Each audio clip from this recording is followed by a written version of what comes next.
until showtime.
Your show will go live in 5 seconds. 4, 3, 2, 1. Blog Talk Radio.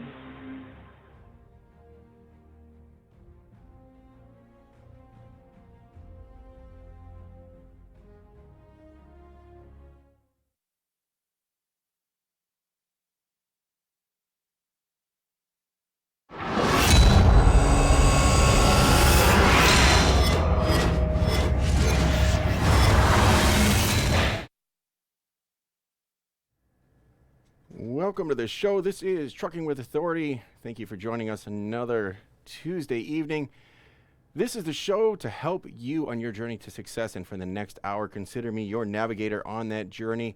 My name is Kenny Long, and we can talk about anything here tonight, from getting started as a driver, buying your first truck, leasing to a carrier, leasing to a different carrier, getting your own authority, becoming a broker, finding freight, working with direct shippers, working on load boards, dealing with the FMCSA, insurance requirements, record-keeping requirements, you name it, we can talk about it here on this show. The show is yours. We do this every week, and we are here for you. I don't have all the answers, but I can find them for you, or I can help point you in the right direction. The show started in 2014, the last time we had record-breaking rates. Here we are again, just a few short years later. We've gone through a lot over the past few years, and this year has been phenomenal.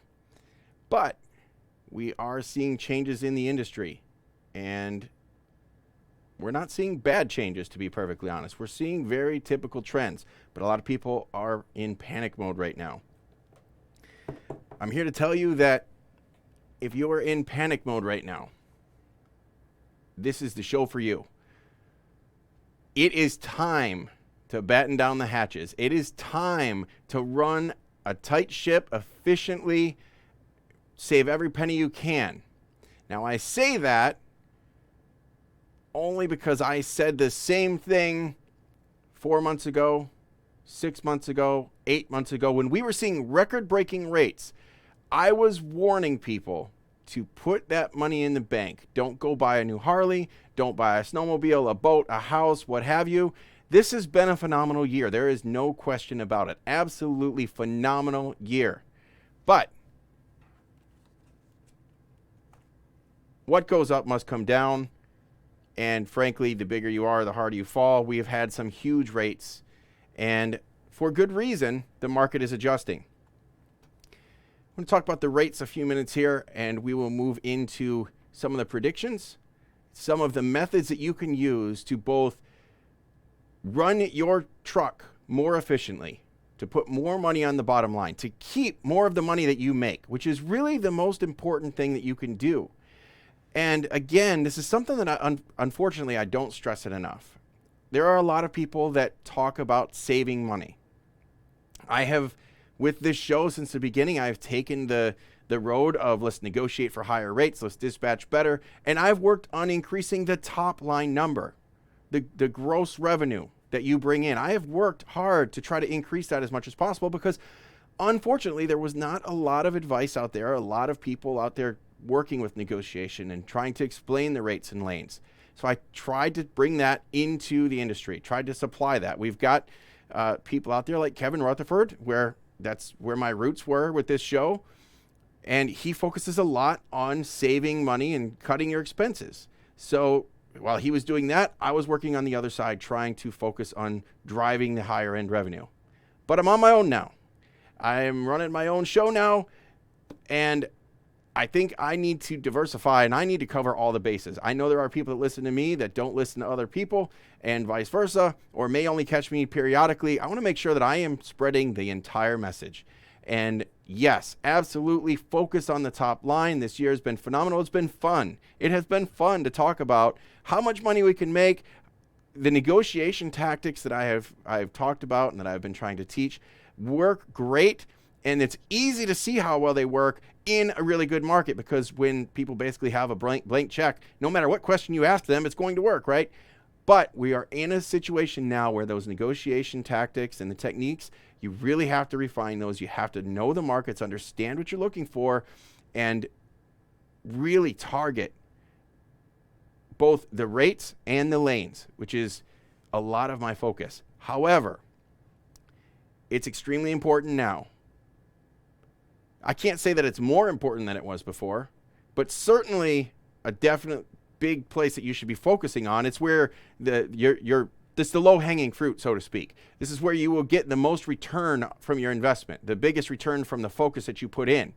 Whereas a few months ago when the rates were great, focusing on better negotiations and really getting the best rates, that was probably your low-hanging fruit on getting the most money, and ultimately which impacts your bottom line. The higher your top line, assuming everything else is the same in the middle of your expense report, the higher your bottom line. But we're in a situation now where you don't have a lot of control over your top line, or maybe your top line is suffering. The only thing you can really focus on, or the most important things you can focus on, is everything between that top line and the bottom line, all of your expenses, everything that you have some control over. So you got to talk about fuel. You got to talk about your maintenance. Of course, there's your home expenses. If you went out and bought that Harley, against my advice, maybe you need to look closely at where you're at with that as well. Certainly, when times are good, a good business person, when times are great, they're putting money aside and they're investing in their business on things that will show a good return even when times are bad. A new Harley's probably not going to be that investment. So what did you invest your money in? How can you turn it into something that generates more money for you now? How did you diversify? So let's talk about that a little bit. Again, I want to get into some of the rates. Let's see. DAT trend lines. I talk about this from time to time. People have asked me to do a weekly show on this. However, let me plug, I know he listens to my show as well, LoShawn Parks. He subscribes to DAT RateView. He hits on the rates and lanes from DAT trend lines. He did a video a week or so ago, and I commented, and I think I showed him some other important information. So information that I use when I'm looking at rates and lanes, obviously the easiest, it's free information for all of you, which is why I share it. It is the DAT trend lines. Just Google DAT trend lines, DAT, the load board company. And every Tuesday, sometimes late Monday night, it's usually between late Monday night and early Wednesday, but typically early to midday Tuesday. And they've been getting earlier and earlier and better about this. But the statistics are week ending Saturday.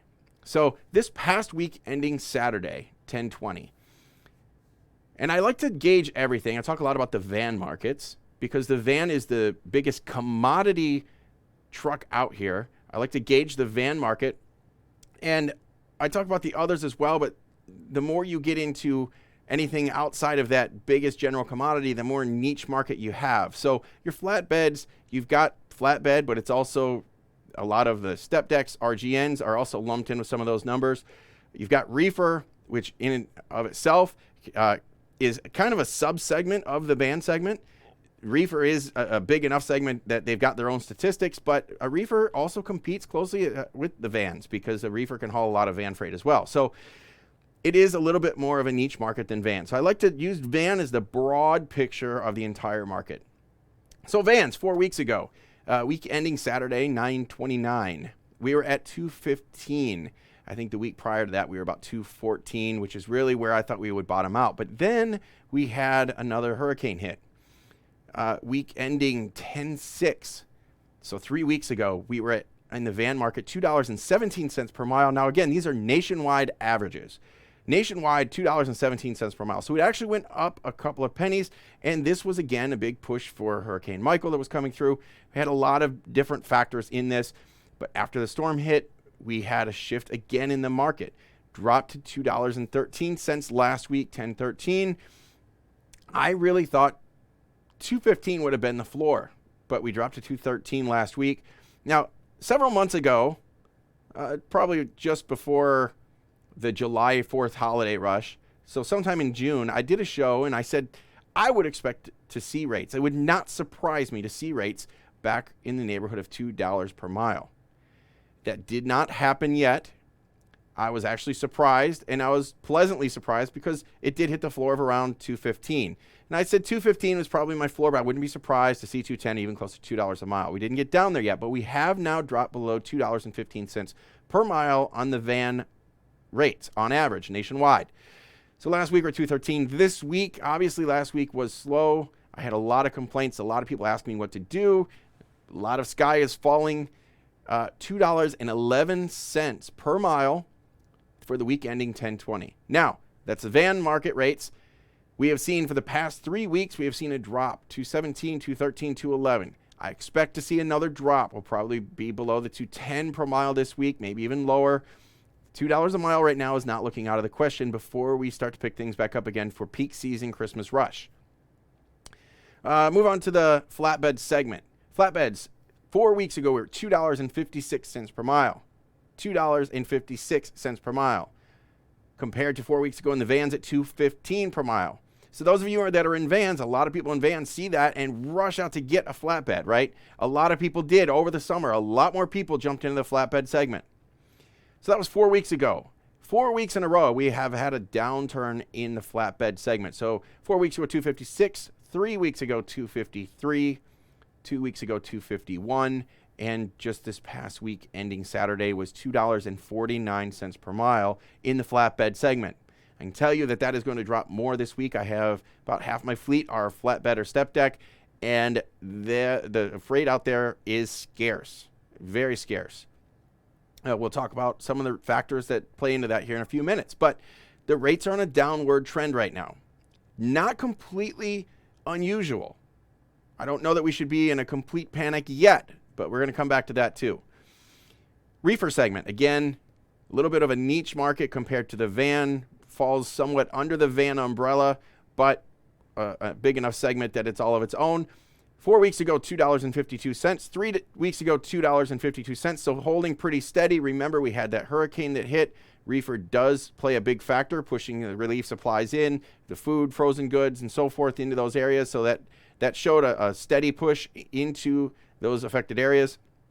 But then after the storm hit, so did the reefer rates, $2.46. So down 6 cents per mile as of last week, but then this past week ending Saturday, $2.44. So another dip of 2 cents. So we're seeing that roughly 2 cent per week dip, which is not a complete drop off, although the freight on the spot market seems to have dried up pretty drastically over the past couple of weeks. Now, I said that that's not completely abnormal, and it's not. So let's talk about some of the factors as to why. So we've had a few things over the past month or so that have drastically affected the rates and lanes across the country. And compare some of that to 2017, what is the difference? So let's look at just storms, okay? Just in the past few weeks, we've had these two major storms. Hurricane Michael that hit in the Panhandle, Hurricane Florence that hit off the coast of North Carolina. Now, the difference between that and 2017, a year ago, we also had a couple of major storms that hit a year ago. The difference is North Carolina has a big chunk of the East Coast freight. It affected a lot of outbound freight from that area. There's a lot of inbound relief supplies, construction supplies, and so forth going in, but there's not a lot of outbound freight. There are billions of dollars of freight that comes out of the East Coast in that North Carolina region that has all been affected. That's a huge chunk of the market that was just taken away. If you look at last year, the major storm that hit was right dead center Florida. Do you know what comes out of Florida? What always comes out of Florida? Your truck drivers, you should know this. Nothing ever comes out of Florida. So when a storm hits dead center smack dab in Florida, what happens to rates? They're not affected much for the outbound freight because there's very little outbound freight anyway. Inbound freight doubles. It's already pushing hard as Florida's a big consumer state. You increase the amount of freight into these areas with the release supplies, construction supplies, so forth, which spiked, by the way, flatbed, which is why a flatbed went up last year about this time, weathered it through the winter months because of some of that storm relief and the construction relief. But the outbound freight out of Florida was not affected because there's just not that much anyway. This year, though, we hit in the Panhandle of Florida, and which affected southern Georgia, Alabama as well, and there's a lot more outbound freight in those areas, so certainly more than South Florida or most of Central Florida and the southern region or the heartland of Florida. But it's affected it enough that it has driven down and taken that money. It's just the as Ross Perot used to say, that big sucking sound out of the market is taking it out of the market. That has happened in October, which is the first month of the new quarter. Now, if you look at trend lines year over year over year, you always see the big push in the springtime. You see things level out in the summer. You see a bit of a push toward the end of summer as the end of summer supplies wrap up and so forth. At the end of any quarter, you see a big push.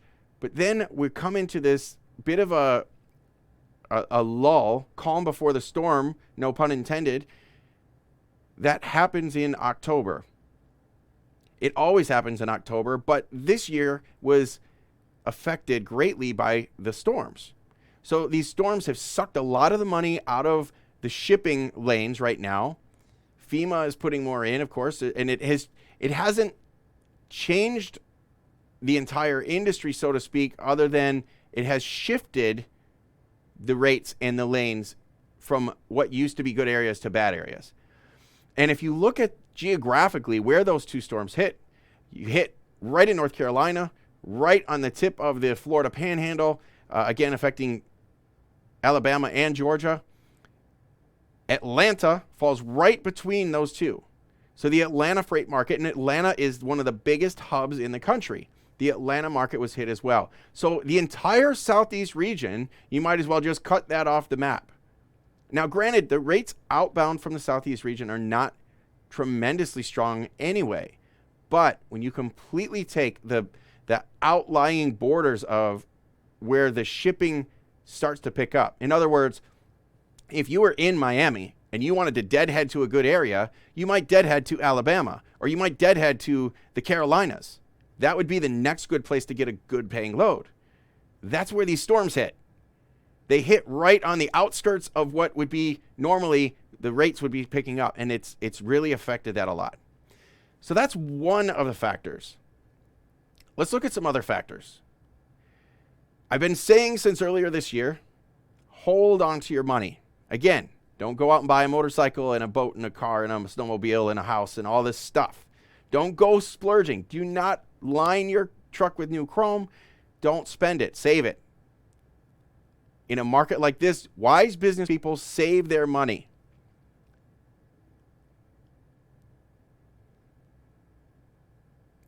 So it's super important now that if you've got that money in the bank, leave it in the bank and use it sparingly. If you don't have that money in the bank, you have to be very, very careful, because the next few months are going to seal your fate. So what do I mean by that?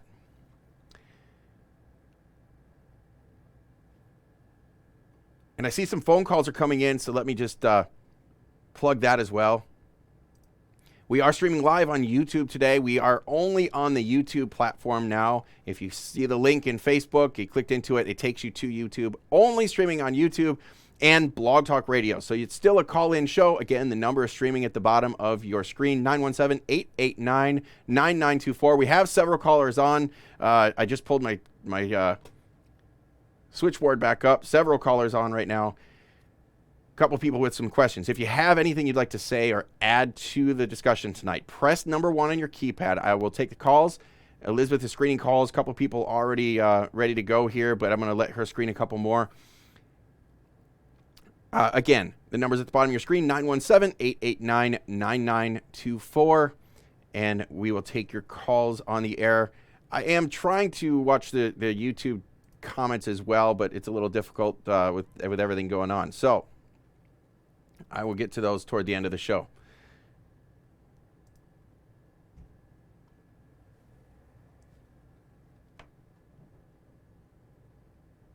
Bear with me one moment while I pull up this other report. Maybe.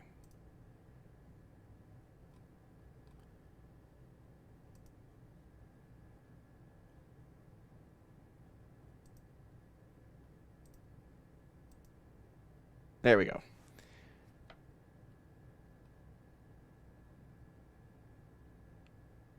Okay.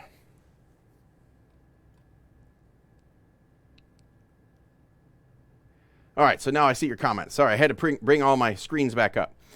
Okay, so let's look at some other statistical information that can help explain why the rates are what they are. So we know we've got the typical trends. We've got the end of the quarter, end of September, everybody pushing everything out the door. End of summer, people going back, the kids are back in school. People are kind of coming off their summer vacations, back to work. So you have a shift in the market overall, in the consumer market.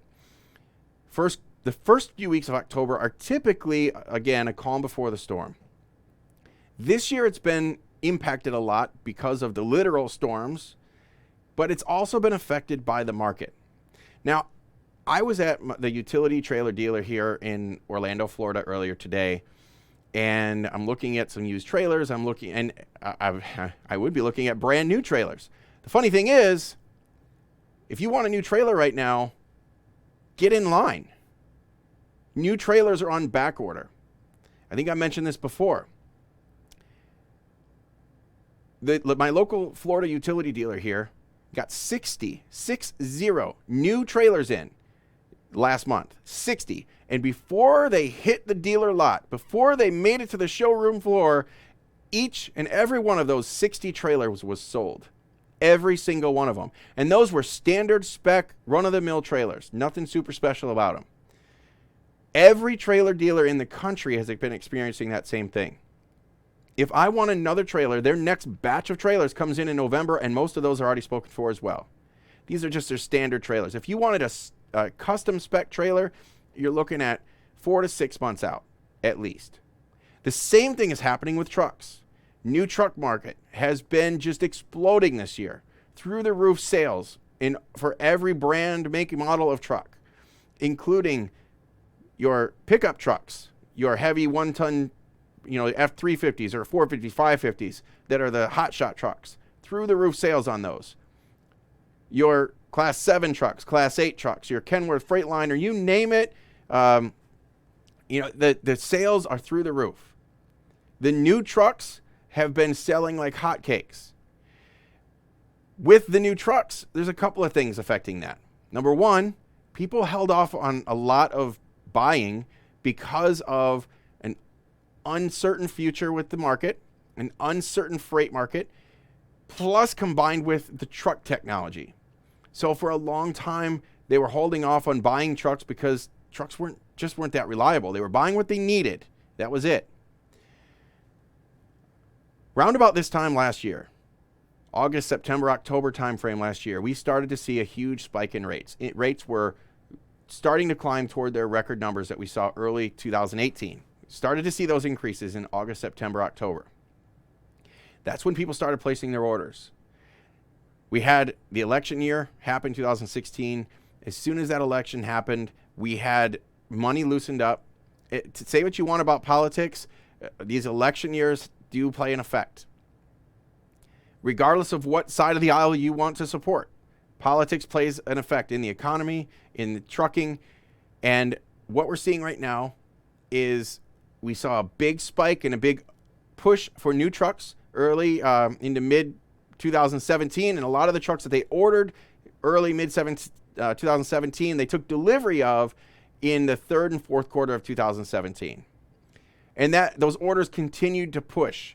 And then first quarter of 2018, second quarter, third quarter, Freight Waves, who I hope to have on the show here sometime soon with Sonar, they have data that shows that the overall trucks on the road, the actual useful capacity of trucks on the road, and they did this since the April 2018 hard mandate of the ELD.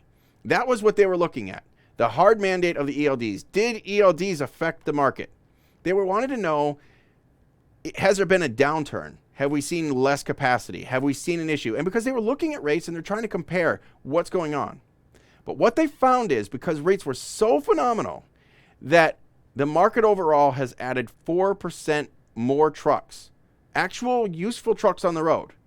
Now, the way that these measurements used to be done in the past is literally you take all the information from the DMV, how many new trucks are registered.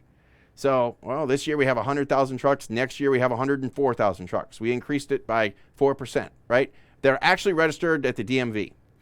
That's a little misleading because somebody could have 4,000 trucks sitting in their yard with no drivers. But what Freight Waves did was took that a step further, and they looked at hours of service data from the telematics of ELDs. They looked at fuel card data to see how many gallons of fuel people are burning or trucks are burning. They looked at tender rejects to see how many loads are actually moving, how much freight is actually on the roads.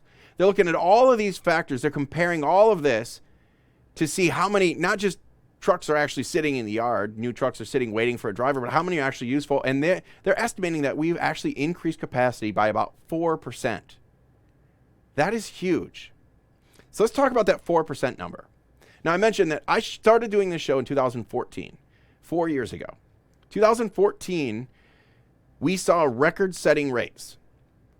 Now, for years, I talked about 2014 as the year that we would compare rates to. And that was the fact until 2018, this year. So for that 3-year gap between 15, 16, 17, those 3 years, the van market, again, I always talk about the van market. The van market did not crest above the $2 per mile point. $2 per mile. The vans, not once in that 3-year period, until we started to approach the end of 2017, not once did we crest the $2 per mile mark in the van segment. We were around the $1.50, $60, $70 mark. At one point, and I'd have to go back and look at the exact stats, but I think we were at $1.54, $1.55 was the average national rates for the van for a couple of months, mid 2016, I believe. And I'd have to go back and look, so don't quote those numbers, but just to give you some perspective on the market right now, $1.50, $60, $70 freight was doable, but it was not exploding the truck market. But when you go from $1.60, $70, and trucks were profitable. I had a fleet of trucks at that time, and I was profitable at those rates, and it can be done.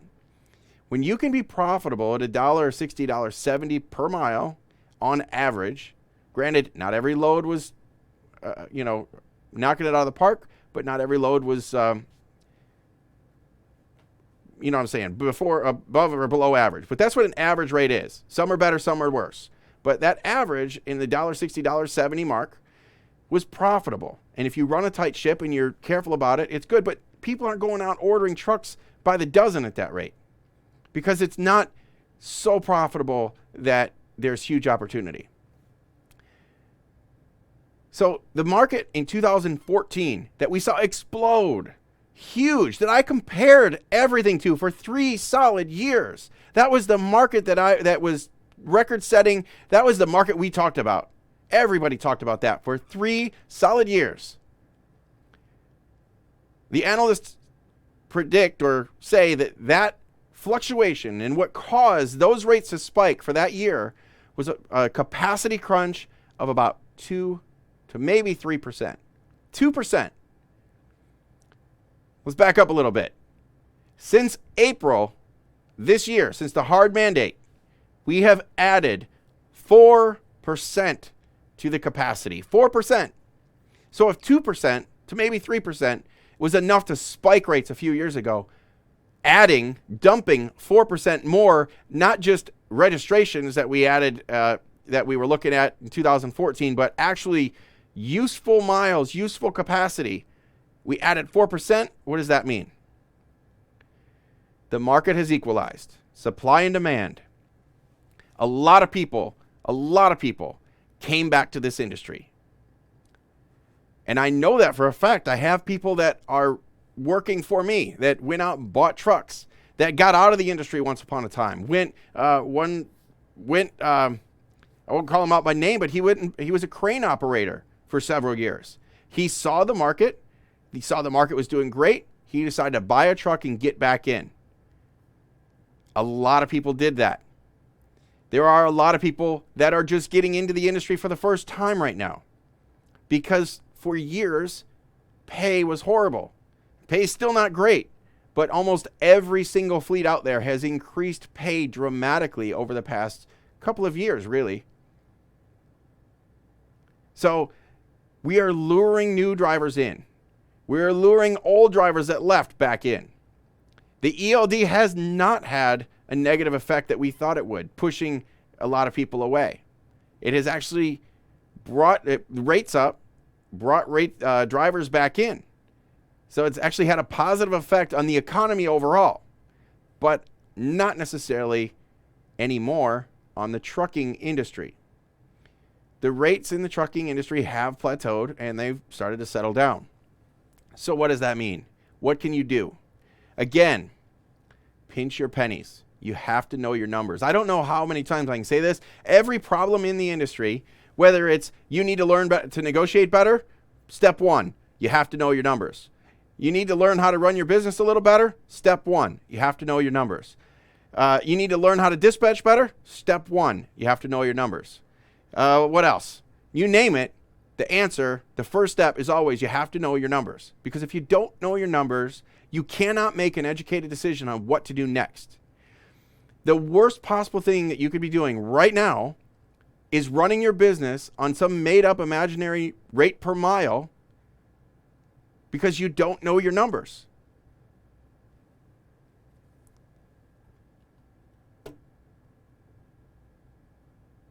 All right, I am going to take some questions because I don't want to have any issues with the phone lines here. So we're going to go to,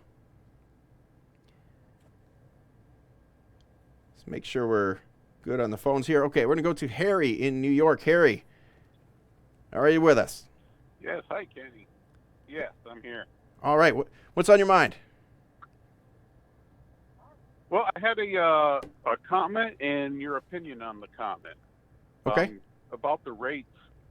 I'm running in the Northeast right now. Yep. You're based out of New York? Western New York. Yeah, about New York. And so I've just been pretty much hitting New York, Pennsylvania, and New Jersey. And I'm finding, doing this, I'm getting, for 250-mile runs, say, an average more per mile than I am on longer runs, say, over 500 miles. Yes. And, I looking on the lower board even today, there were runs for 500, 800 miles that were paying maybe just couple $100 more than a 250-mile run. And I know the key to that is to, try to get appointments the same day, deliver same day, or deliver early next morning, and keep doing that throughout the week. That's kind of the key to trying to get that revenue up on those lower miles. But I wanted your opinion on my train of thought there. Okay, well, you bring up a couple of things that I've talked about before. I mentioned you got to know your numbers, first of all. And people that start to see their numbers start to realize this. I have talked about quoting a load in the past, and I get a lot of pushback from this because a lot of people have that concept of a rate per mile or knowing your cost per mile, only your cost per mile, and not focusing at all whatsoever on your cost per day. And there's a big division here. A lot of people think you need to have your cost per day. You need to have your daily rate. A lot of people think you have to have your cost per mile, and that's the only thing that matters. And I'm of the mindset you really have to have both. And when you look at having both of those numbers, you start to see that running the short miles makes sense. And the reason being, you're going to have a cost daily. We know that you have a time factor in your cost because if you went and bought a brand new truck, set it in your driveway, never drove it 1 mile, you know that at the end of the year, you've got a payment to make, you've got insurance, you've got license plates. Those fixed costs keep coming. There's no stopping those. So you know time is a factor. So it's super important to have that time. But you also have, when you drive only, you've got your fuel burn, you've got some maintenance costs that go up, and you've got driver pay, whether you factor that as a salary on fixed costs or a mileage base. But you're going to pay your driver. Even if you're driving it yourself, you pay a driver.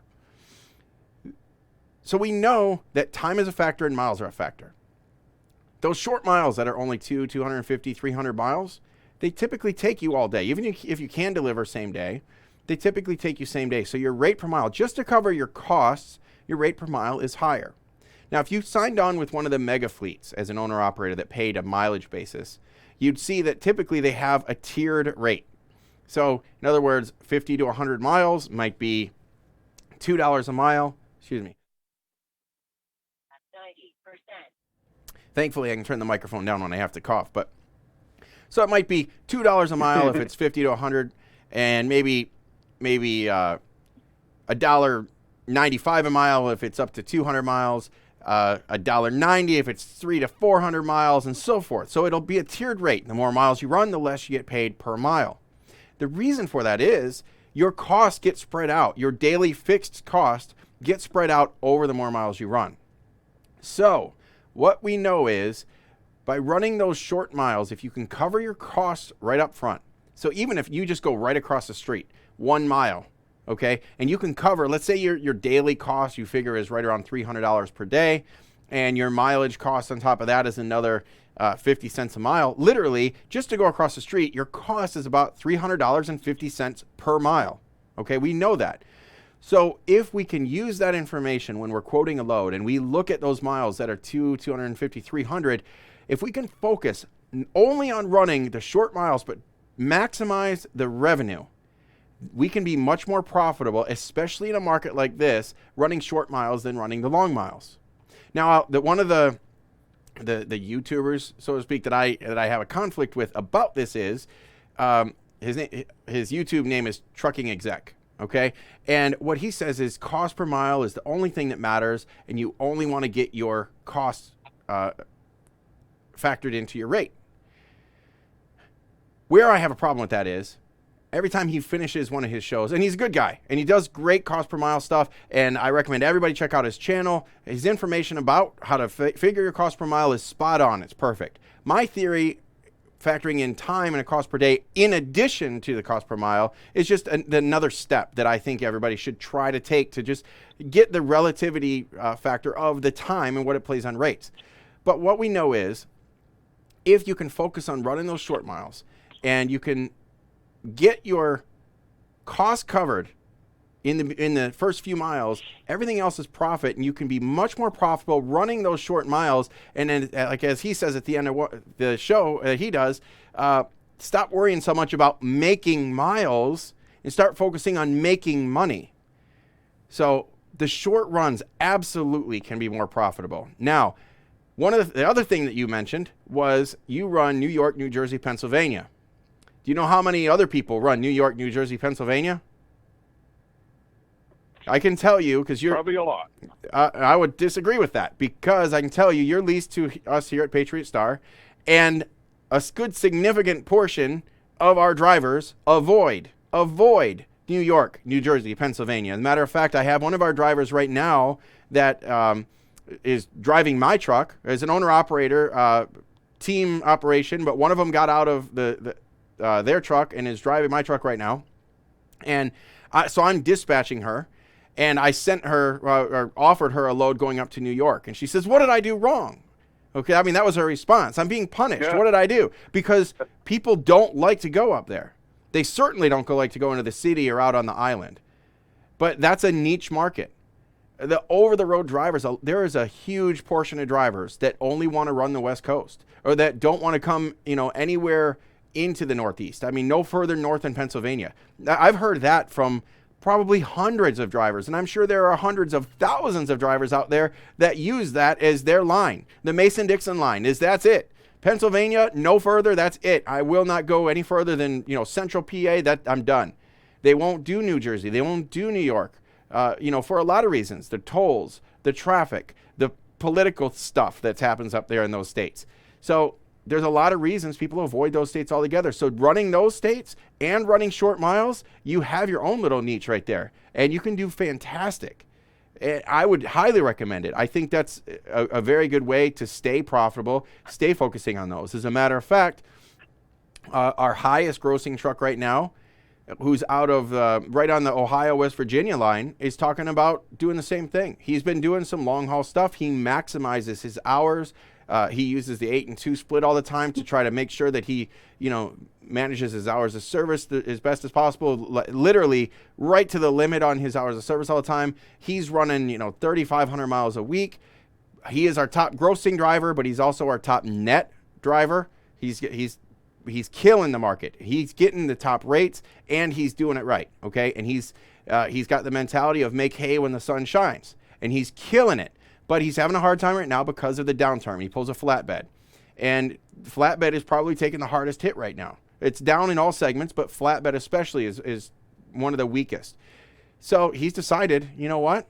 I'm going to go home, and I am going to run the short stuff. I'm just going to focus on running the short stuff because of what you said, Harry, is just run those short little runs. You can be home every other day or, every few days. You can just make it just about as much money, and your wear and tear on the truck is less, your fuel burn is less, your gross revenue, your gross overall weekly top net gross revenue might suffer slightly, but because your miles are less, because your maintenance is less, overall your net, your bottom line, which is what I really wanted to focus on with this show, your bottom line will be the best. And you won't take as much of a hit on that. Right. So that's one of the methods to try to stay ahead of this downturn. Focus on a niche, focus on running the short miles, focus on running specific lanes, and build the relationships in those lanes so that you can try to maximize the money that you can possibly get out of those areas. Correct. One thing I do also do, Kenny, is have an app called Toll Smart. It's real cheap. You have to pay a couple bucks a month for it, but I don't pay my own tolls. Before I do a load, if I know what's going out, south of Wilkes-Barre where the tolls are, or 476 or something, I'll type it in on there. Where I'm starting, where I'm ending. It'll tell me how much the tolls are before I even call a broker. And then of course I take your tips and always go higher than what they're asking me. And I also tell them, so if I don't get what I want, then I'll say, the tolls are such and such on this run. I would expect that's going to be covered. And I have never had a broker say, no, we wouldn't, give you that extra for toll. Right. And if you could factor that in on top of whatever your rate would be, that's a good negotiation tactic for sure. Now, you brought up that tool. What was it called? Toll Smart. Toll Smart. Okay. TOLL Smart. Toll Smart. Okay. It's like $3 a month for the app. Okay, that sounds like it would be a great tool for anybody that does want to venture into the toll heavy Northeast. I will also say that we use Best Pass, or anybody that might have a pre-pass account. There is an app on the website where you, on that specific website, bestpass.com and so forth, and you can do it, use a toll calculator there. I believe there's another truck routing software. I think it's still kind of in a beta version, but it's called Truck Router, truckrouter.com, and it will give you truck routing, and you can put in the weight, because states like Pennsylvania are by weight, not necessarily just axles. So you can put in the weight of your truck, and it'll calculate that as well on your route. So truckrouter.com is another good one. But yeah, absolutely, having a tool like that, especially when you run those areas a lot, is super beneficial. And again, knowing your numbers, I've talked about that before. Again, one of our top grossing trucks has a little postcard stuck on the inside of his visor, and he knows all of his rates depending on the mileage and time and so forth, and can quickly rattle that off with confidence. So the same goes for tolls. If you have those tolls and you can say, well, tolls on this route are going to be $102.75. So I'm going to need that in addition. If you can be specific, confident, and have it quickly, that definitely adds to the value that you bring to the broker.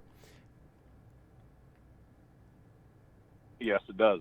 And I do know doing it this way, I do know my per mile rate and my daily rate. And, I'm above on both. Perfect. And, I just, for now, it just seems with the rates, they're not bad here in this area. And it just seems to be the smart thing for me to do right now. Because as you said, I'm burning a lot less fuel and there's a lot less miles on my truck, making maybe just a little bit less money. I don't think I'm really making that much less. Right.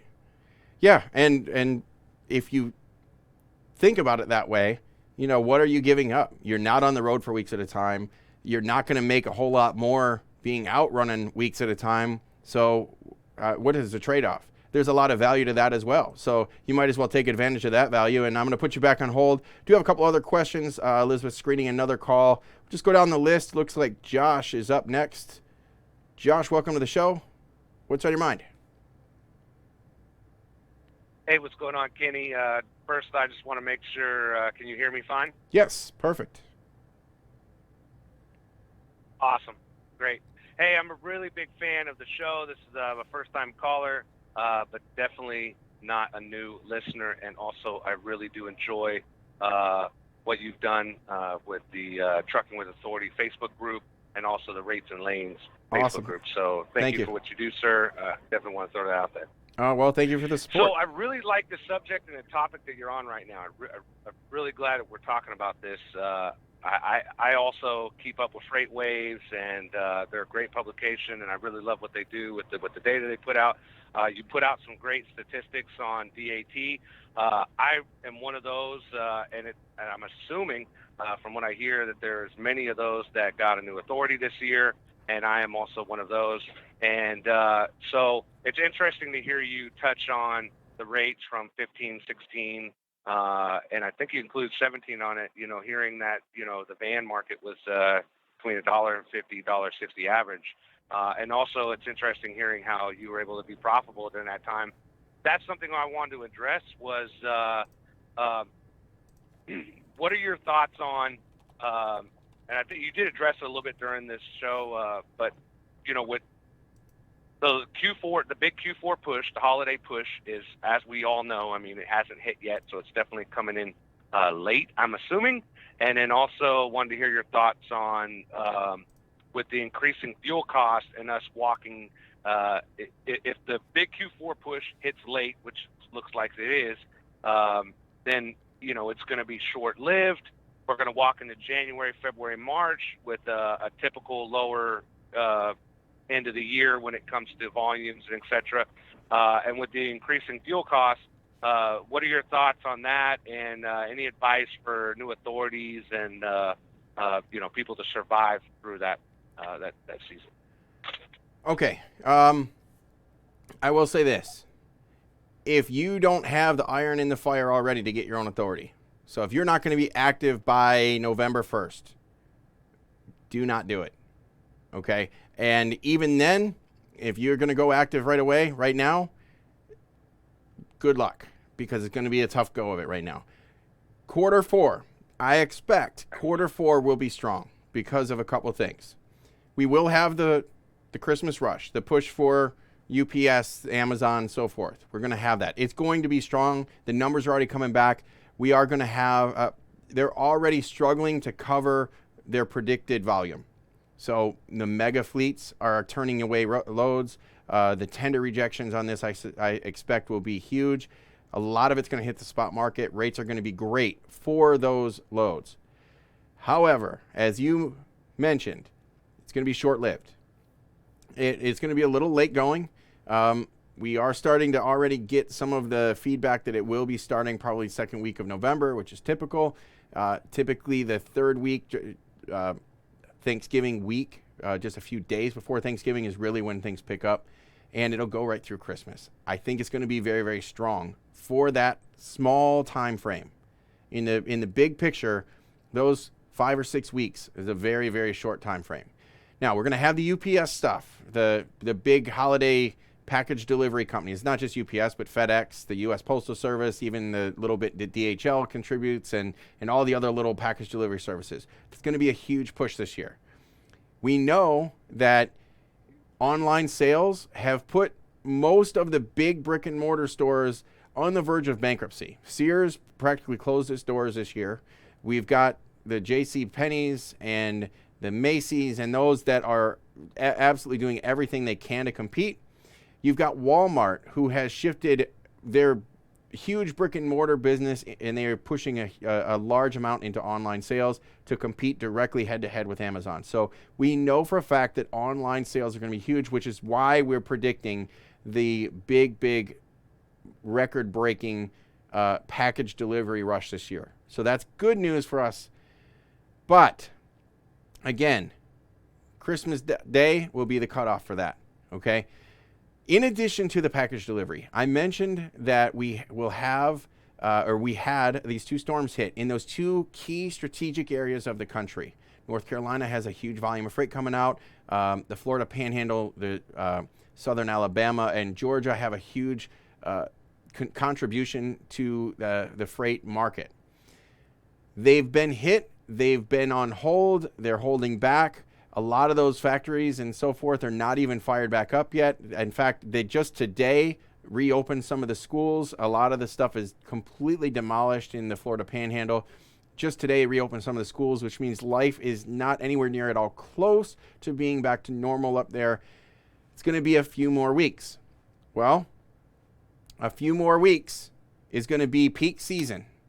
So we're going to have the peak season hitting right about the time that we're going to start seeing the injection of these manufacturers and shippers starting to play catch up out of those areas. So I think we're going to see a huge spike there. I think that portion of it is going to slightly take the edge off as we go into January and February, because we're going to still be having a big push from the Carolinas and from the Georgia, Alabama, southern areas, starting to hit those recovery marks to push it back, push that freight back in. We're right now in the Panhandle, and we're still in cleanup mode in the Carolinas. We haven't really started the rebuilding efforts completely yet there, and certainly the Panhandle area got hit harder than we've seen in history, literally. And so the cleanup is going to go for months there. I think we're going to start seeing a lot of flatbed stuff. Hopefully, the flatbed inbound to those areas will stay somewhat steady through the wintertime. That's a good area to have a flatbed in the wintertime. Certainly better than being in like northern Minnesota in January. So hopefully that will help take the edge off in January, February. But that 4% increase in capacity is going to hurt. That is going to really, really be huge with competition. The mega fleets can make it. The reason is they can survive on super, super slim margins. They have very, very high overhead, but their costs are spread out over tens of thousands of trucks. They're not making a ton of money on the trucks. They can operate at that $50, $60 a mile range and be profitable enough to stay in business. But most of the owner-operators out here cannot. That's where it's going to hurt. So A lot of people right now that are getting their authority, you're not going to have the ability to work with a lot of brokers, especially in a capacity crunch like this, or a loose capacity, I should say. It's not a crunch; it's the opposite. In the loose capacity where they can just have their pick of whatever truck. They're not willing to negotiate with a new authority. They're not willing to waive some rules because they can just call the next truck. So right now it'll be very, very difficult for somebody with new authority to work with random brokers. There will be a lot out there that will. Don't get me wrong. You've got your Landstar, C.H. Robinson, Mercer, Echo, a lot of the big ones will. Convoy, who we had on the show last week, Convoy, I believe Uber and Transfix and some of those will work with you right in the beginning. But most of those are your general freight, warehouse to warehouse type shippers, and you're not going to be getting killer rates out of those. Your niche markets are going to be harder and harder to develop with those mega brokers. They'll work with you, but they've got average rates because you're just an average truck if you're a brand new authority. So I say that there's never a bad time to make improvements in your business. And if making that improvement is getting your own authority, going independent, doing your own thing, if you think now is the time, or if you think, January 1st is the time, absolutely make it happen. But have that business plan in place. Listen to what I'm saying right now. Know your numbers. Be prepared to track all of that. And be prepared to understand the rates lanes, get good at negotiating, and have a business plan that runs on minimal margins, very, very slim margins. I can tell you that even running, we're at 20, I think we're about to add 21 or 22 here this week, possibly. 21, 22 trucks. I was telling one of our drivers today, we were just talking about this. If I got rid of everything, got rid of all the overhead that goes with it, including all the subscription services I have and the property I rent and the office I rent and the employees. And if I got rid of everything and Elizabeth and I just went back in the truck together, we could potentially make as much or more than I'm generating off of 20 plus trucks. And certainly when the market gets soft, and over this past year, I've been banking as much as I can to try to prepare for this and try to reinvest in the business. But as this market gets soft, the profits get slimmer and slimmer, and you have to run a tight ship, which is why this whole year I've been putting all my efforts into trying to fortify my business plan and my model and try to put new systems in place and try to streamline. And I spent a lot of time and money and effort to try to put these systems in place so that they're there when the market turns, because when the market turns, which it's turning now, I'll be prepared for that. Now, you as a one truck operation need to be doing the same thing. Focus hard on your fuel economy. That is your biggest expense. Focus very, very hard. Microphone's falling off here. Focus very, very hard on your maintenance, your truck maintenance. Make sure you're on a steady maintenance program. Do not squander your money on chrome and other things that aren't going to generate money right now. It's super important, and track your numbers. And I will say this, I don't get a kickback from this. They're not sponsors. I don't have anything to do with them. Because of my arrangements, I don't even use this program, but I've been very, very pleased with the program called TruckLogix for tracking expensive. It syncs to QuickBooks. QuickBooks by itself is fantastic. Anybody that's out running any business whatsoever, use QuickBooks. Use a program like TruckLogix, which is more trucking specific. You can always export all that stuff into Excel spreadsheets. Excel is probably the most powerful program you can use. QuickBooks is super powerful. A program like TruckLogix was only less than $10 a month to track your numbers. All of these things together, that can put you ahead of your competition. So I will say this, if anybody is new, just getting started, if you do not have an accounting system in place today, start now. It's too late. You've already missed the boat. You got to get on board. You got to do whatever you can. You're going to be playing catch up, but get something like any kind of software system. I just read, actually, we've been using Mystic, which is the NASTIC program. We've been using them for a couple of years now. Great for driver settlements is one of the primary reasons I used it, but also just overall general TMS. It has not been perfect. I will say that. and it's old code. It's some old software, but they're revamping that. I just got a notification they'll be having an app. They're going to have a whole new service. I would certainly check something like that out. But know your numbers. Get any one of these programs. And if you're not good with computers, get yourself a notepad and start writing stuff down. We've got a girl that works here in the office, Liz, and I've given her all of these tools, this software and these things, but she's fantastic at it, but she's still more comfortable keeping it on paper. So for every entry that she has in our computer system, she has it in a notebook, and she's got a nice, neat little spreadsheet in a notebook. She writes everything down, every load, every driver, checks in, out, all this stuff. Everything that we have, she's keeping on paper. So if my systems crash, maybe that's what she's waiting for. If my systems crash, I can always look on the paper copy, which is an awesome thing. So if you're not good with computers, just do it on paper. There's nothing wrong with that. The point is, just do it. It's super important. Just do it. If you want to save money on your bottom line, know your numbers. Track everything. If you don't track it, you cannot control it.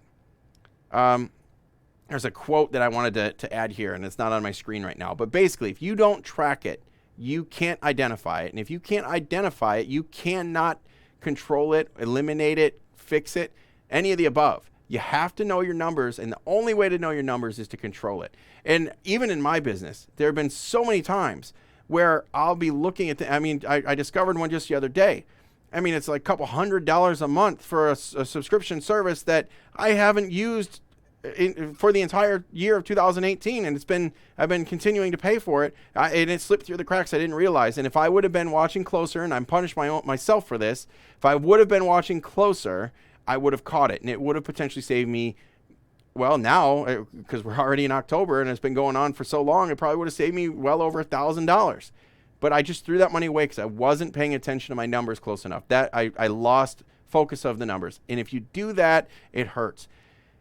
Especially if you're a one-truck operation and that is your entire business. That is your revenue. Those little things matter. A penny saved is a penny earned, and in a time, in a business like trucking, this is a business of pennies. You really, really have to control all of that. Did you have anything else to add, Josh? Sorry, I just took off rambling there for a minute. No, I really liked the message, and really got a lot out of that. I was going to have a two-part. One, I was just going to say thank you for some of the other shows you've talked about with negotiating. That's actually helped me on the last few loads, even on the load I'm under right now, by negotiating accessorials separately and not just giving a flat rate. And the load that I'm on now, I had it where there was $50 an hour after the first 2 hours. I actually wanted to, if you don't mind, do you mind if I add on something you've already said? Sure. And in regards to that negotiating, I just learned this today. I learned from you to negotiate those accessorials separately, and also with detention as one of those. On this load, I told with the broker, I said, hey, we can run it at this rate, but after 2 hours, my truck rate is $50 an hour, and et cetera. And the broker, no problem, added it and put it in the rate con. I just learned recently, because I had a load a few weeks ago where I did this, I was held under detention at the shipper, and when I went to bill the load, they refused to pay it, even though it was in the notes of the rate confirmation. Right. What I should have done then was, when I was held detention, I should have called them and said, look, I need a revised rate con with this addition. And so, they refused to pay it. It's a little bit of money lost there. But in today's situation, I contacted them and I said, hey, we are late. We have detention. I need you to send a revised rate con with the additional detention, $50 per hour, as we discussed. And of course, at that point, I'm loaded on the dock with their freight.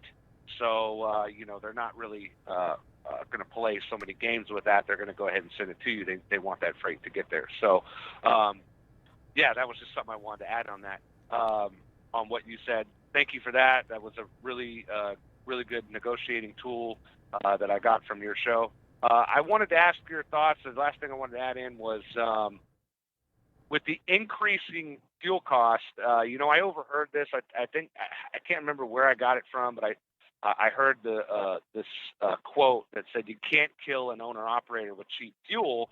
The fuel was down quite a bit this year, and the rates were really up. I mean, you can make a lot of mistakes with cheap fuel costs. But with us going into the beginning of this next year with really high fuel costs and a trend that's showing the rates are going to be down, do you foresee a lot of new owner operators and people that got their authority this year? Do you see a lot of them failing next year? And do you see, if you do see them failing, do you see that equalizing the market, or what are your thoughts along that?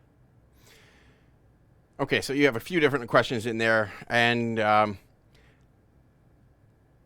okay, so the fuel. Let me focus on fuel, and then actually let me write these things down. So fuel, and we're obviously going into overtime, but those are all very, very good points.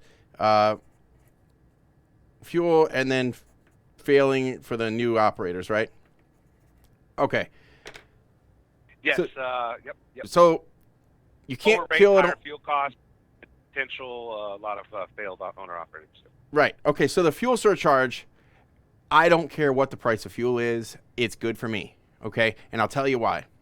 With a super low fuel cost, okay, very, very low. A couple of years ago, it got down in almost $1.50.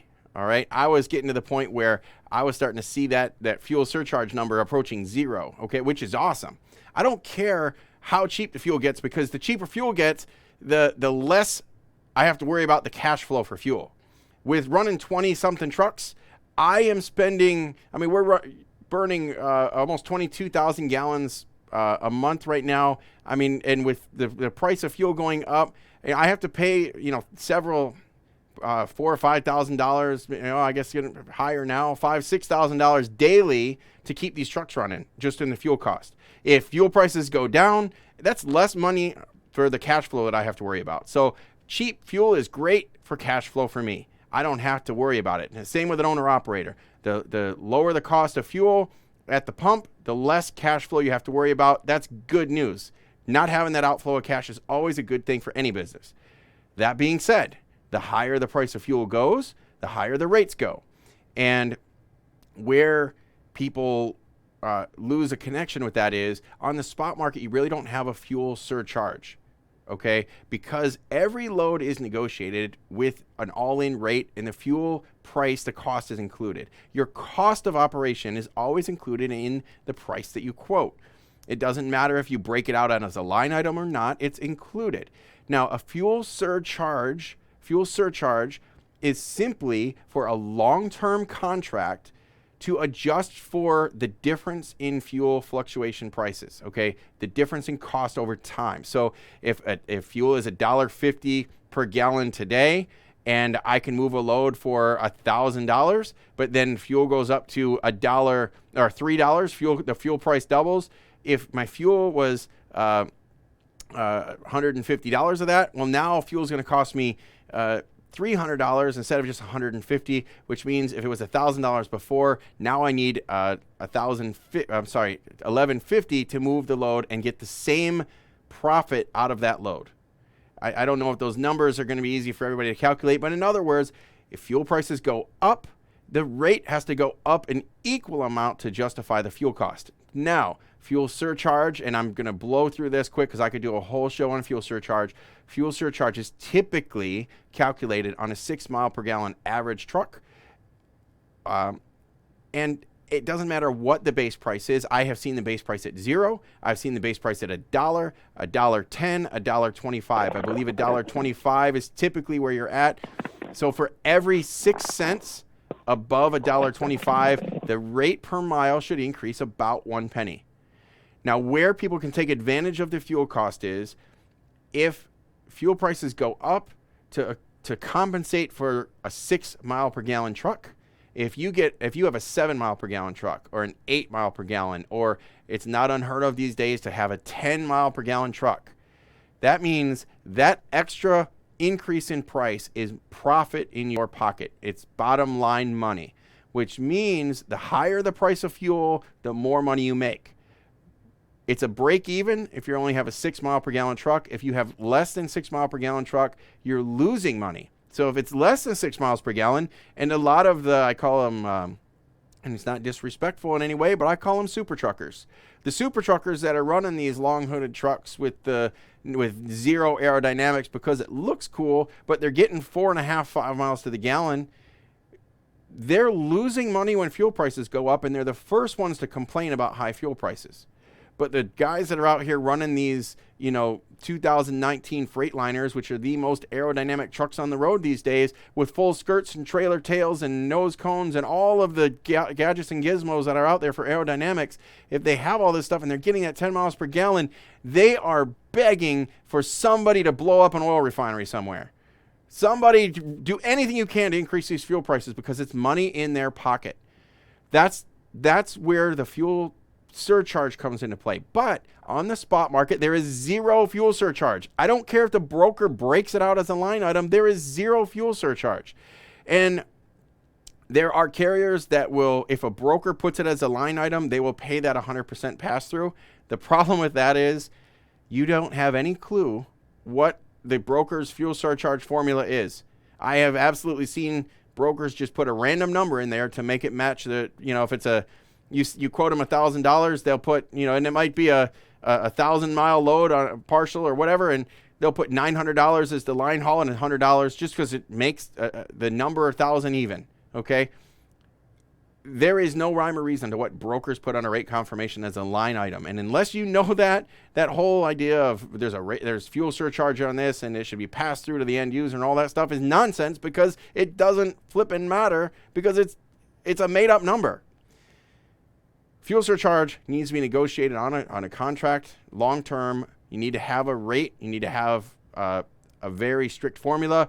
And all the carriers that say that they pass through a fuel surcharge 100%, what they're saying is they have a formula that they have an agreement with you, the owner operator lease to that carrier, and they pay that percentage, that additional cent per mile for every whatever their program consists of. They pay that, and they just give 100% of that portion from the line haul rate. It doesn't matter the whole pass-through thing, because a lot of stuff, again, does not have a fuel surcharge. So, as far as fuel goes, doesn't matter what the cost of fuel is. If you are efficient, you're running a truck getting better than 6 miles per gallon, absolutely, fuel is not going to be a factor for you. In fact, it should be a bonus for you, especially if you lease to one of these carriers that you have that type of arrangement with. Typically, a carrier that has that type of arrangement takes a higher percentage of the line haul to be able to offset the difference. So there's always a balance there. I have seen fuel surcharge paid as a percentage of the load. I have seen fuel surcharge. I have actually seen negative fuel surcharge money. DOD loads, several of them were contracted on $2.50 per mile fuel cost. $2.50 per mile. So 2 years ago, when fuel got down, as like I said, it was $1.50, $1.60 range, the cheapest fuel we've had in a decade. The DOD, if you quoted them $1,000 on the rate confirmation, it would say whatever it would be like a $2,000 line haul with a negative $1,000 fuel surcharge.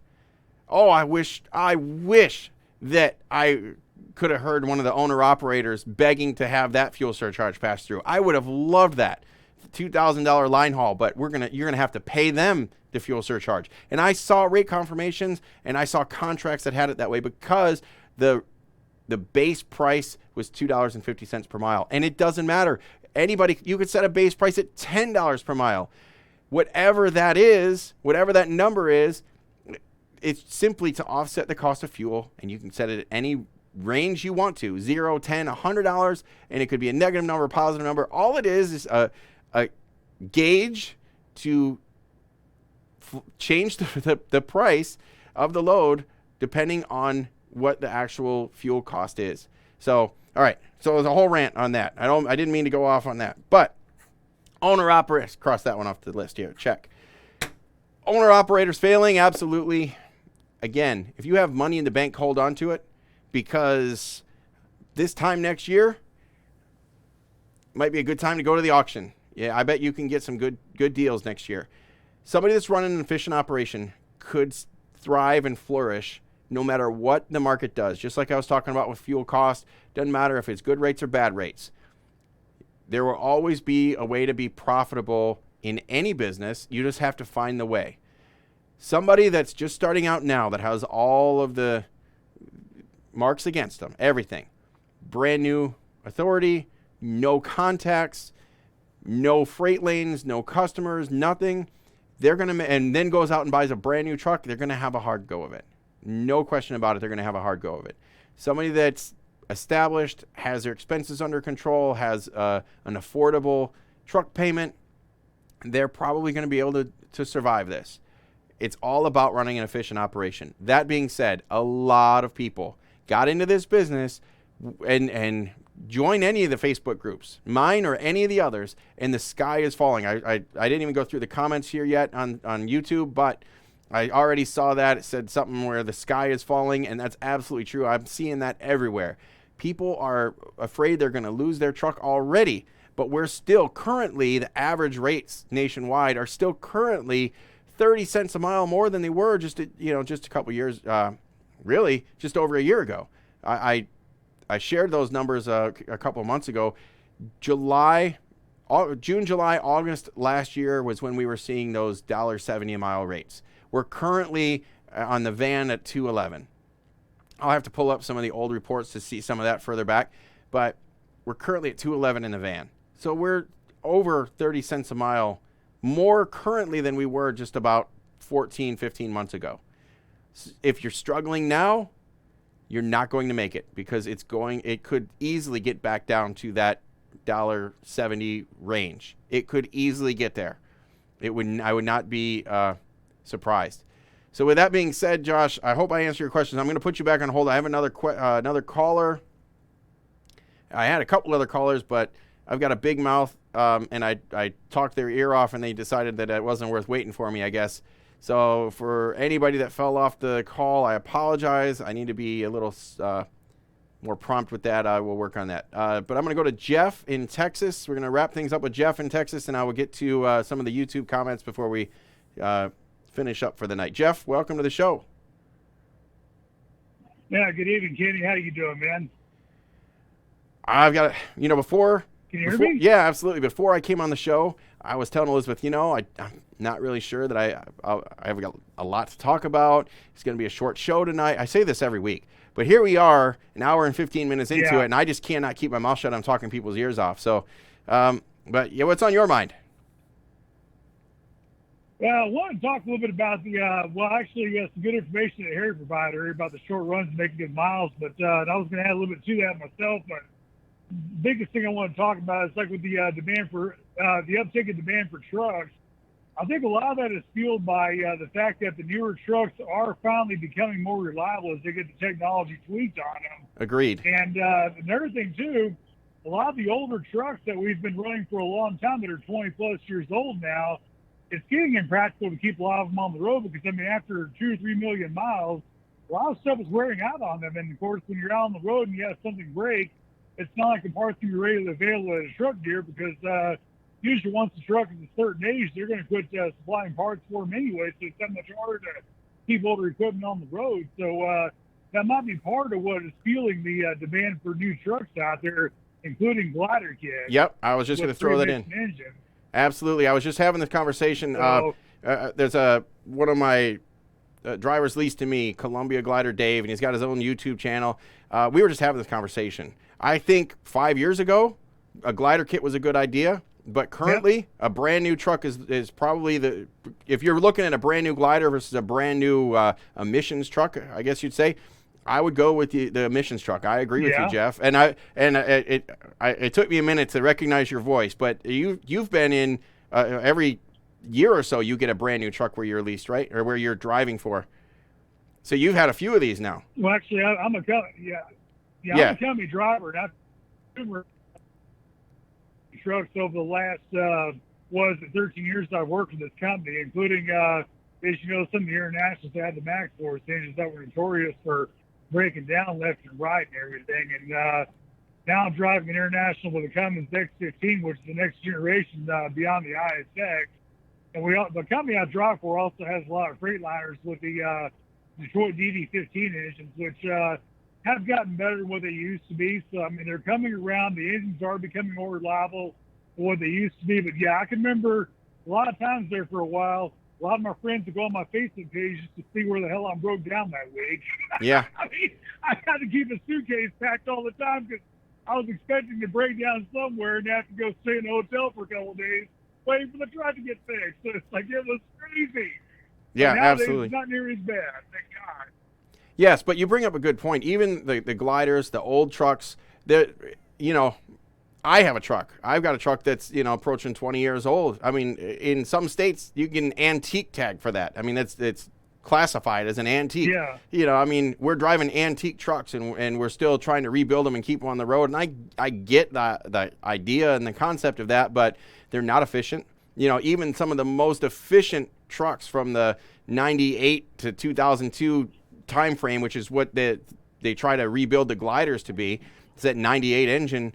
There were 7.5 miles to the gallon was that was top notch. I mean, you were killing it at 7.5 miles to the gallon. Well, but it's not out of the question now. 8.5 out of the box. Series 60s. Yeah, well, actually, I'm getting about 7.3 out of my Cummins I have right now, but I have driven Series 60s and cab overs that would get 7.5, almost 8 miles per gallon if you knew how to drive them right. And there's a lot of that as well. But these new trucks are so much more reliable, so much more powerful. The adaptive cruise control systems they have in them.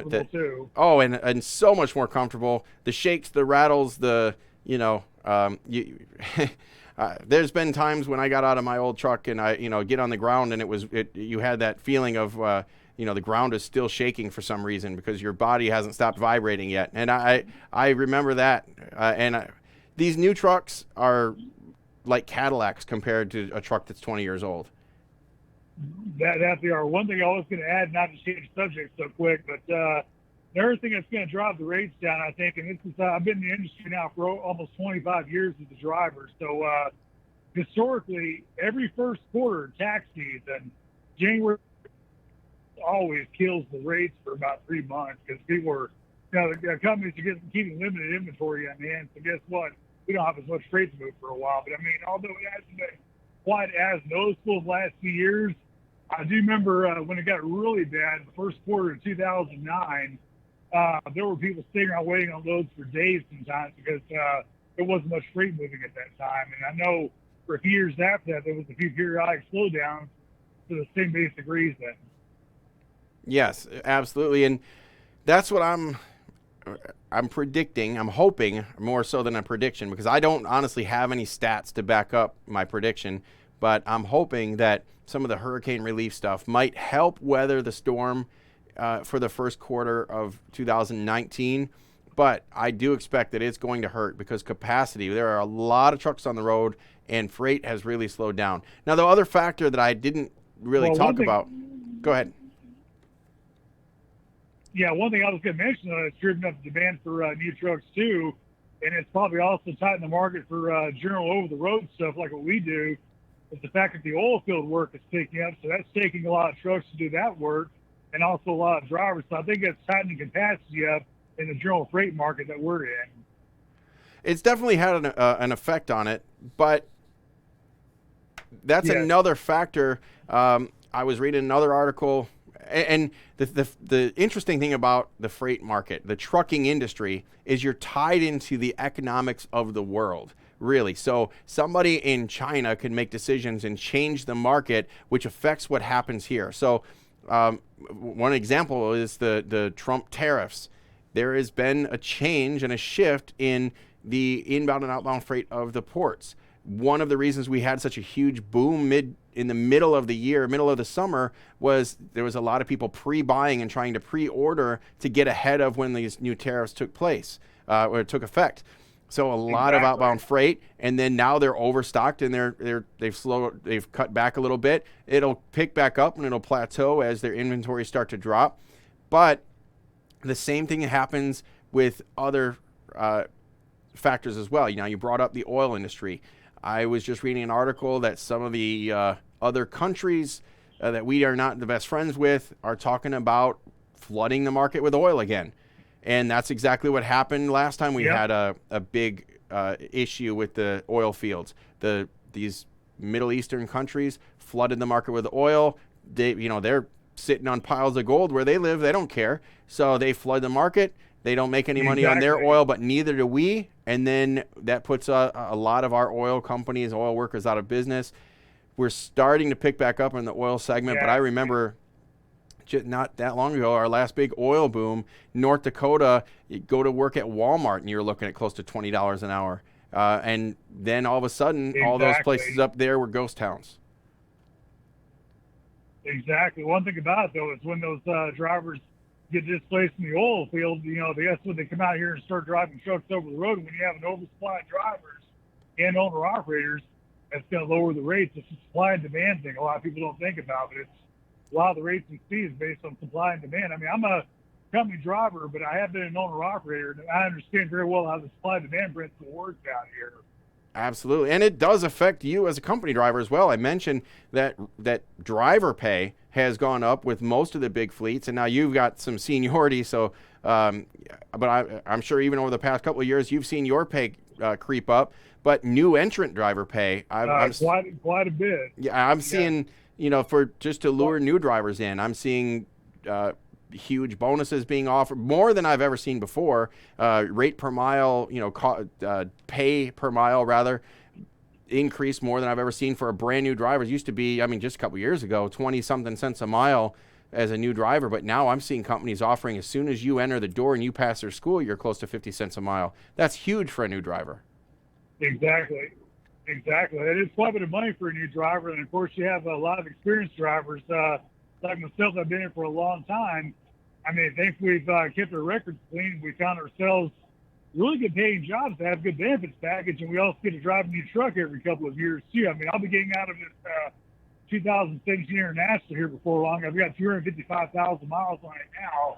I'll be getting out of it here probably within the next couple of months, actually, getting a brand new, more than likely a brand new Freightliner, new version Cascadia with the DD15 in it, but I'm not looking forward to giving up my manual shift to get that truck. I'm going to be getting an auto shift, but you know what? I got to give this new technology a chance. I mean, I'm pretty old school, but I got to give the new technology a chance, man.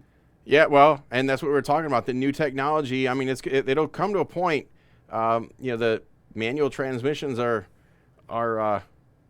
antiques anymore. That's what we're getting to. So, Jeff, I appreciate it. I don't know that you've ever called into the show before, but it's been a while since we talked. I appreciate you calling in.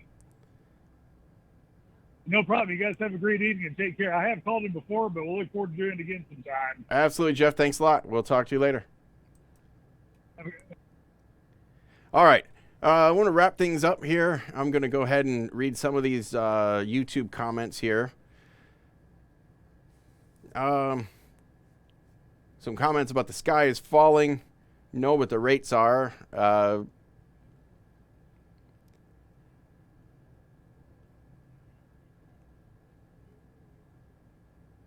Taking your suggestion and getting schooled by Mr. Long. Well, I appreciate you sticking in here.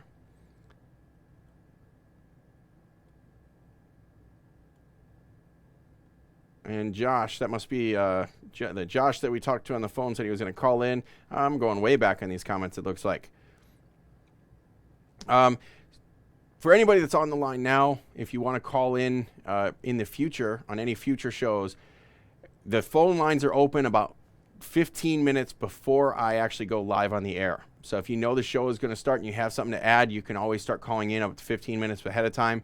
You can stay on. If you're driving, it's always better to listen to the phone line than to try to stream it through YouTube and so forth. So absolutely, you can call in anytime. Phone lines are always open. I used to limit how many callers I could get on here, but I don't limit that anymore. So as many callers as we can get. I prefer phone calls over text messages here through YouTube.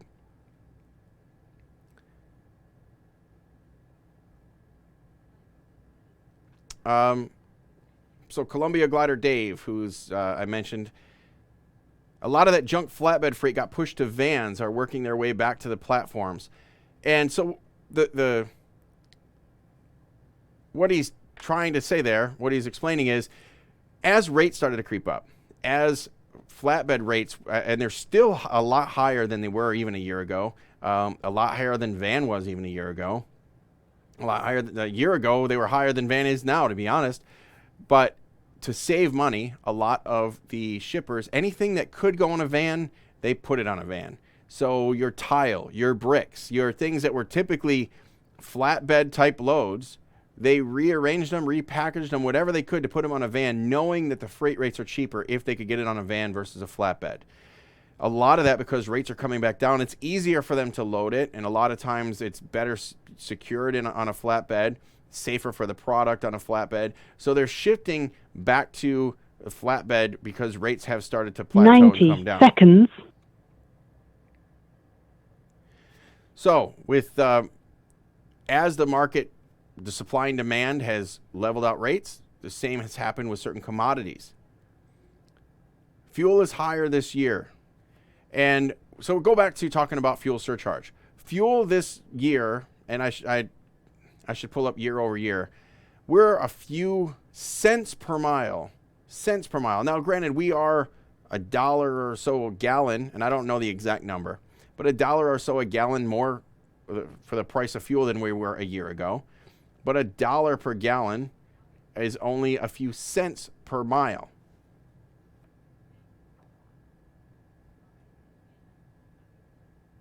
Let's see here.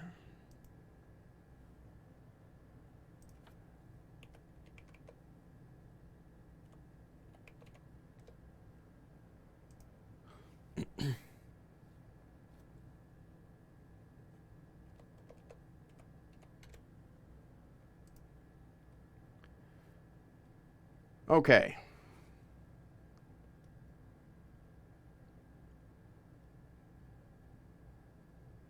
I was lucky to get, and Travis says, I was lucky to get my new trailer. I know exactly what he is talking about.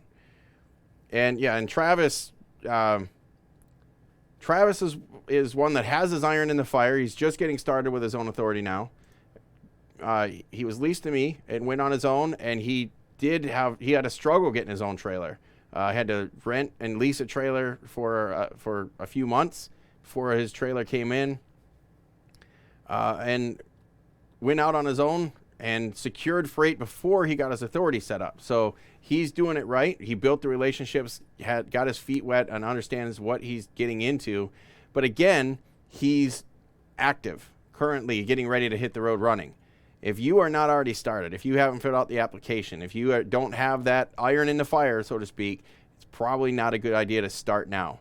If you're about to go active, you're probably going to get in, and you're going to go just as we get into peak season. But make sure you bank every penny of that, because after the first of the year, if you don't have those relationships to fall back on, it could be very, very tough.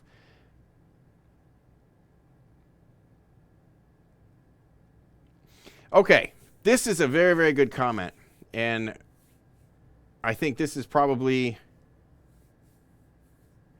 All right, so Josh says, seems to me that after the market went up, brokers, shippers, and major truck lines got together and renegotiated their dedicated freight, and now the spot market isn't strong like it was. Yes.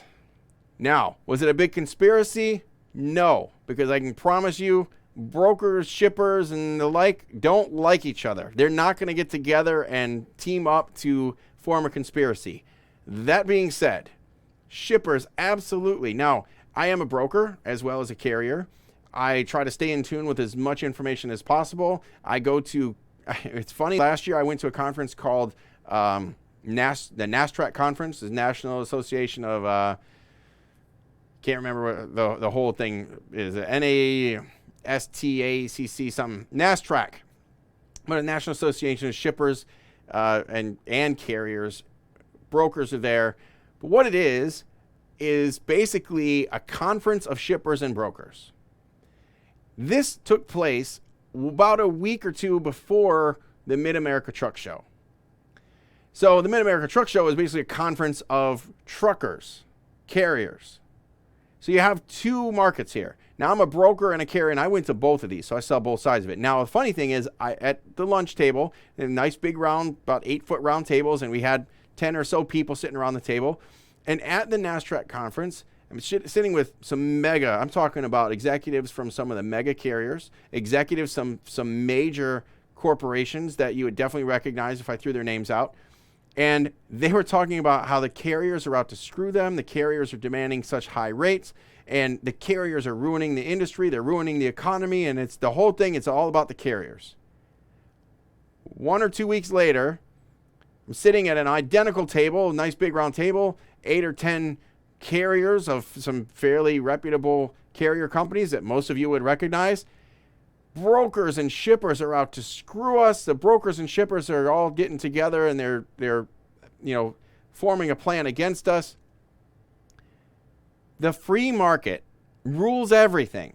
Nobody's out to get anybody, but everybody's out to make as much money as they can for themselves, which is how it should be. It's how the market should work.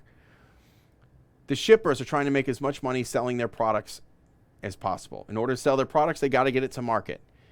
If shipper A makes a widget and shipper B makes a widget, and they're the same kind of a widget, whoever's widget is on the shelf next to each other and the cheapest one wins. So if shipper A can get a truck for $100 less than shipper B, that product on the shelf is going to sell, and that shipper will sell more product. If the shipper sells more product, they'll sell more freight, they'll have more loads.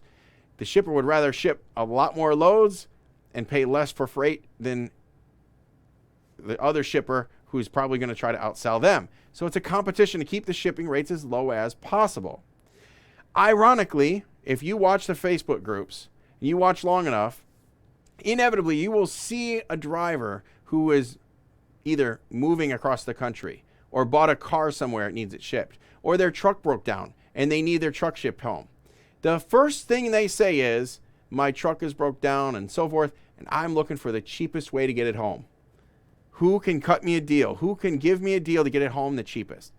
That's what you're looking for. My comment on those is always, I don't move cheap freight, right? I don't move cheap freight. I'm not going to do you a favor. Why would I do you a favor? Well, I'm going to do you a favor because you're another driver. You won't move cheap freight. I'm also a broker. Okay, so you got to pick your battles on these. You got to see what side of the fence you're on. So absolutely, in August, every year, around about August timeframe, all of the major shippers they retool their factories. That usually happens around July, and they renegotiate their new shipping contracts because they have new products coming out. They have their end of the year stuff happening. They renegotiate their contracts usually around August, September, and then around October is when things take effect. Guess what else happens in October, October 1st, that I also forgot to mention? I didn't mention politics, but it's also a government thing. The government fiscal year starts October 1st every single year. Not January 1st like most businesses, but October 1st. So all this government money and all these things, and a lot of major corporations have similar fiscal years that line up with that. They start these new contracts in October. So these new contracts have taken effect. And yes, they have renegotiated new contracts. They have pushed for lower rates. The mega fleets went out and bought thousands of trucks, every truck they can get their hand on, to lock in contract rates. And they want to make sure that they can handle all of their own direct shipper freight cheaper than on the spot market. And the only time it's going to hit the spot market is when they cannot cover it. But with all these extra trucks that they just bought, that extra 4% of capacity that we talked about, they'll be able to cover it themselves, keep the rates down. They planned it that way. That was their business model. But that should be your business model, and any other business owner should be looking for a long-term relationship where you can lock in profitable rates and run those and try to avoid what I call running wild. When you're on the spot market running wild, yes, in a good market, in a tight capacity market where there are a lot of rejects, this goes back to the sonar information from FreightWaves. The tender rejects is what happens is when there is so much freight to move that the mega fleets can't handle it, they kick it over to their broker side and they reject that load. And they kick it back to the shipper and they put it out to a broker, and that's when it hits the spot market. But more and more mega shippers and more mega fleets rather have put a lot of new capacity on. They've locked in contract rates to keep that capacity running, and less is on the spot market. Absolutely, Josh, that has happened because the market has pushed for that to happen. When rates were skyrocketing, they pushed to try to equalize their rates. There's other factors. Rail is seeing a huge increase. It is a lot cheaper to ship stuff on the rail. And the argument I always get when I talk about rail is, oh, well, the rail is at maximum capacity. I don't know what it's currently at, but last year when I was talking about this, when the rates were first going up, I looked it up. There's only about 3% of the rail in the entire country, and that is like a small portion around like Kansas City and some other major metropolitan areas where the rail is so jam-packed that it could not support more capacity. But it's like 3% in the whole country. 3% of the rail in the whole country is at maximum capacity. They could put longer trains, they could put more frequent trains, and they could move more freight that way. Higher rate, higher fuel prices, higher everything pushes more freight to the rails. Rails are getting more and more efficient, just as trucks are getting more and more efficient. There's still an issue with timing for rails. You put it in a container and trying to get it in a certain time frame, but they're getting better and better with things like blockchain, the Internet of Things, to be able to track it. At the Transparency 18 conference, which is the FreightWaves blockchain conference, representative from C.H. Robinson got up on stage. And as he got up on stage, he put his computer up. He plugged in his little adapter on his computer. And he put a map on this big screen behind him. And he showed a map of exactly what time. He ordered a device from China. And he saw that device and the barcode on the device. That barcode knew what box it went in. Knew what box or what pallet that box went on. He knew what shipping container that pallet went into. He knew not just what boat, what ship that container went onto, but he knew the exact time. He knew who loaded it. He knew the forklift operator's name. He knew what level it was on. If he needed it in shipping, he could fly out there with a helicopter and go directly to it where on that ship it's located. He knew all of that. He knew when it got to port. He knew when it was unloaded. He knew where it sat in the yard. He knew what rail it went on. He knew what truck took it to a final delivery, right down to the fact that he went on stage and he opened up the box in front of us and put it in. That box was literally delivered as he was walking on stage. That was how precise this representative had it. And from I think I said it was C.H. Robinson, one of the subsidiaries of branch of C.H. Robinson. All of that information is available, so precise that they have everything they need. So you know that when they're shipping products in mass, in bulk, they have it down to a science. To think that they don't is nonsense. So to be able to put it on a rail and know exactly when it'll get where it's going, now things happen. Things break down, equipment breaks down, things get lost. But when they've got this technology in place to track things that closely, it makes the whole supply chain so much more efficient. Now, the other thing I get about the freight train business is that trucks are air ride. So trucks are air ride, so the freight gets there safer. I don't know if you've ever ridden a train, but I've taken a train several times into New York City. I've taken like scenic trains across country. Smoothest ride ever. Sometimes you can't even tell the train's moving. And one thing that I have never experienced on a train was a pothole. I've never seen a train track with a pothole in it. So the whole idea of air ride on a box car or a flat car, that's out the window too.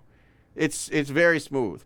There are handling issues, there are other things, but those happen on a truck just as well. So the rail industry is a huge competitor for the truckload shipment. So the higher rates get for road shipping, the more gets pushed onto the rail. Always keep that in mind. Whew. I am going way over time, and I've got so much to talk about. I've got so many points that I didn't even get to. So let me just blow through the rest of these comments, and like I said, we were going to wrap it up about almost half an hour ago. So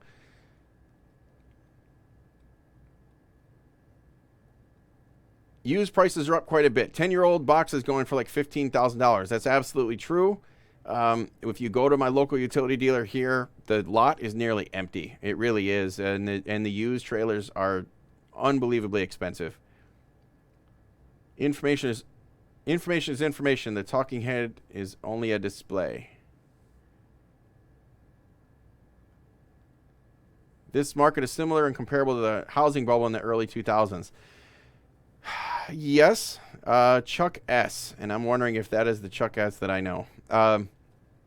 Similar and comparable to the housing bubble in the early 2000s. Different factors are at play. Very different factors are at play here. So I do agree that we have a bit of a bubble, but it's a supply and demand bubble. Will it pop? I believe it's already leaking. I believe that we are already deflating.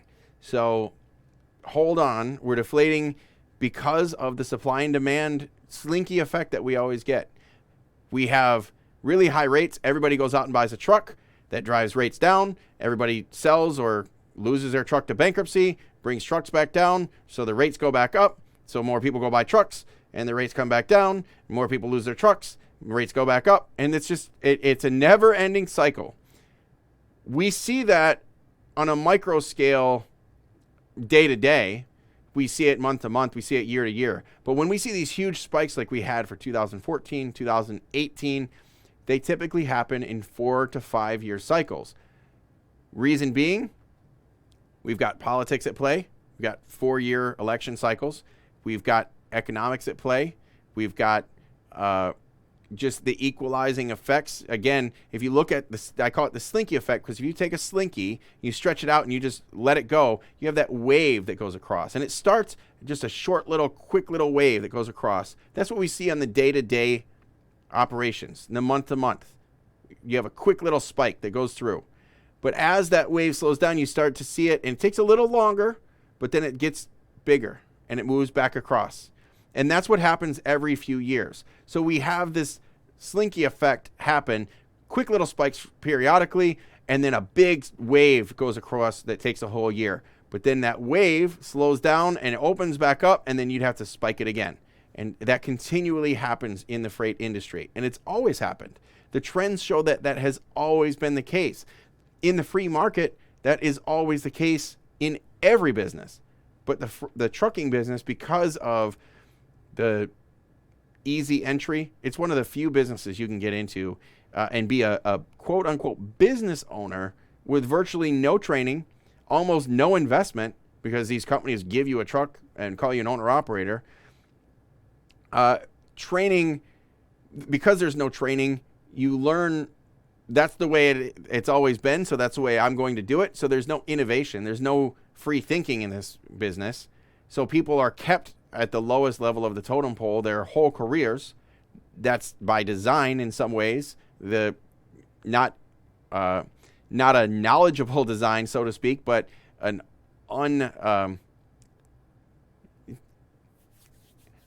how am I trying to say this? Nobody planned for it. It's not a conspiracy against you. It's what naturally happens, but it's by design. People are trying to make that happen because they want you to, and I've said this before, you start as a driver with no experience. They put you through school. You deliver a load. You scan the paperwork at your TransFlow at the truck stop. And then you see the next guy bought a truck or leased a truck. And so you get in, you're an owner-operator now, and which means you're just paid on a 1099, but your business hasn't changed at all. You're driving a truck, probably the same truck you were in as a company driver. You deliver a load. You scan your paperwork in TransFlow. At the end of the week, you get a check. Then you decide that you want to go out on your own, get your own authority, and so many people do the same thing.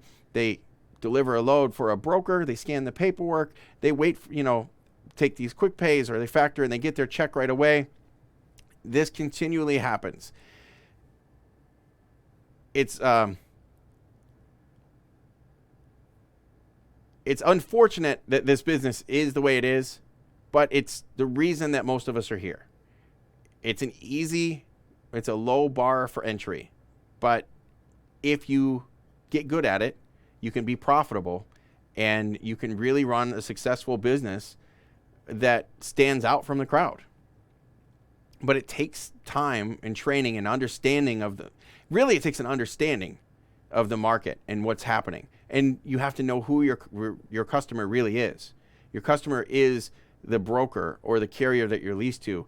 The customer is not the shipper or the receiver, so to speak. It's who's writing a check. Who are you servicing? What service are you providing? Because if you are leased to a carrier and then you work for a broker and that broker hauls a shipper's freight, too many people focus on that shipper as the customer. The shipper is not the customer. If you're leased to a carrier, the broker is not the customer. The carrier is your customer. And you are not a trucking company. If you are leasing a truck to a carrier, you are not a trucking company. You are a truck leasing company.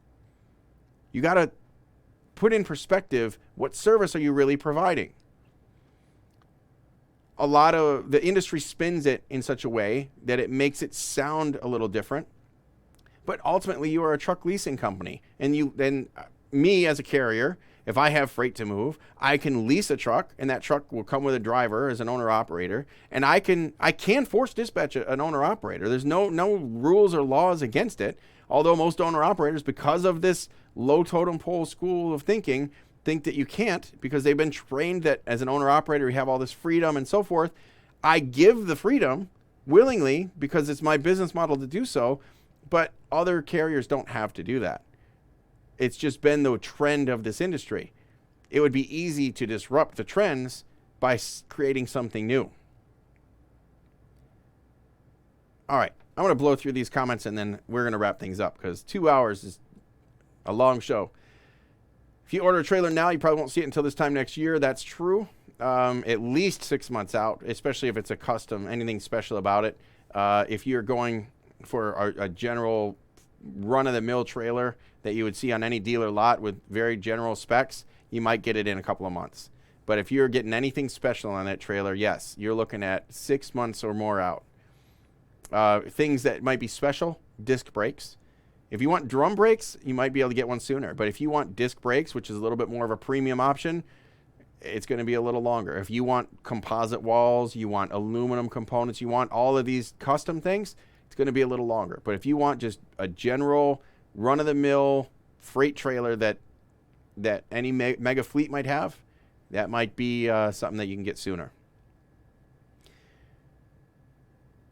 Josh says, I will not run New York if I can help it. I'm on a New York right now, and I regret it. And that's what I was saying. A lot of people avoid it. Columbia Glider Dave doesn't have a whole lot of choice. He lives up in Connecticut. And Harry, that was on with us a little while ago, lives in northern New York. But they've made that their niche. They've made that good. And Dave likes to run. He gets out of there and then runs other markets and goes back only when he has to. Nashville to PA was a good lane for a while. Yes, for a while. I just get burned on the way out. I don't seem to be able to do that, to get that network out. And getting the average in and out has failed either in time or rate. Just my issue even in the Northeast, or just issue in the Northeast. Try to read that here. And that's true. And you really have to be careful dispatching wise to get the rates. You might be able to get, I've talked about this before, 1.7 times, 1.75. In other words, you won't be able to get twice your rate going into a dead area.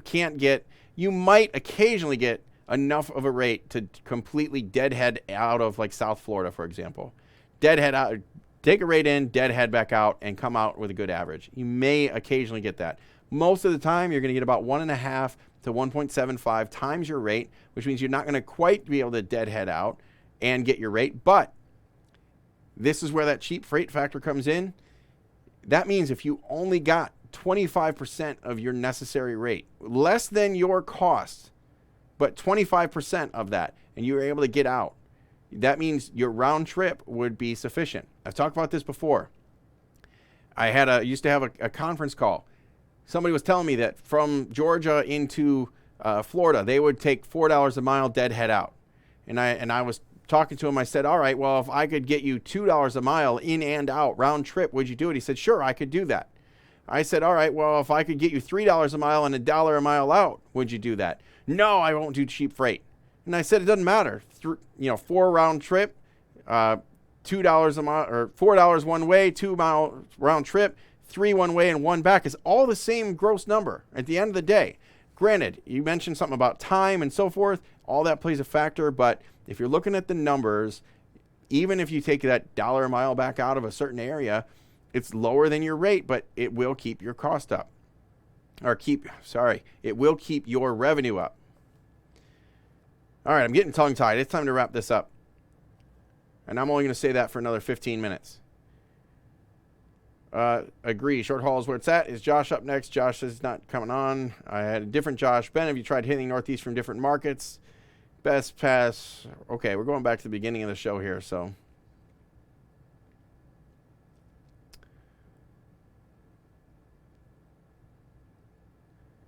Okay, so Benjamin says, let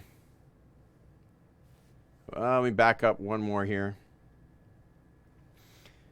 Kenworth Ryder says, I'll just run with my paid off mechanical engine that hasn't failed me due to proper maintenance. And if you can make that work, that's great. It does keep your cost of equipment down. That being said, your proper maintenance on a mechanical engine, your maintenance cost is probably significantly higher than somebody with an electronic engine. But I imagine if you've got the mechanical, you're probably enjoying the no ELD thing, which is probably your main reason for that. That being said, I had my share of mechanical engines, and I don't care to go back to it. I like my Detroit Series 60, but I wouldn't go anything older than that now. The coupling is smooth nowadays, talking about freight trains. Considering starting a hot shot business with my own authority, is this a good time to get in? Or do you recommend waiting until things get better? Just trying to get everyone's thoughts on this. It's always a good time to get in. And yes, I would recommend waiting until things get better. If you can make it happen now, get into it. But I would work on getting customers first. And a hot shot business is a hard business to get into really anytime. So be very careful with a hot shot business at all. I'll be going on vacation in December and start up again in April. These people all over with all these overhead costs and run in the winter and the low rate season. And I actually used to do that because I worked the construction industry, gravel trains in Michigan, and pretty much January and February you shut down. You start kicking things back up in March, unless you wanted to haul road salt. That's pretty much all there was in the wintertime. So I hear you. A lot of people do that.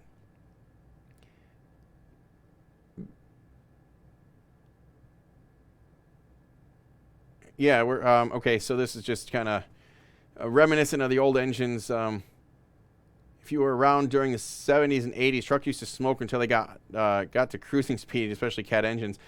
I had a 72. This was what I learned to drive in. I'm 39 and a half years old, but my first truck was a 72 Mack, the old DM series, doing heavy haul with that really long nose. And it had a Cummins Big Cam 3 in it. And that thing, it was like a smoke screen behind you. You'd start to, even at highway speed. I don't know, if people used to tell me it had a bad injector. I didn't care. I thought it looked cool at the time. But yeah, it smoked like crazy, those old mechanical engines. Pulling a tall grade. I remember pulling out of some of the quarries and stuff in Michigan and just blowing its guts out, pulling 150,000 pounds out of the pit. And just little horsepower engines. People don't know how good they have it now. I mean, these new engines, even like the 4 1/4 Cat was a big upgrade. These new engines that are 500 plus horsepower, just hook a computer to it, turn it up. Huge difference. I have a 97 12.7 3 days back. I'm running normally, parts on shelf, no computer hookup needed.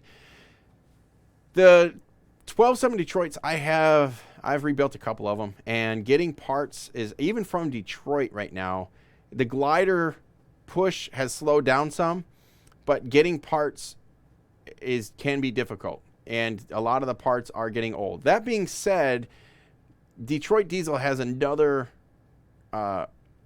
division for their marine engines, and a lot of the parts are still made brand new on the marine side. So they're a little different components, but you can still get a lot of the parts new. But the 12.7, I agree, is probably the best, one of the best engines. The 12.7 is probably my favorite engine for hauling general freight. All right.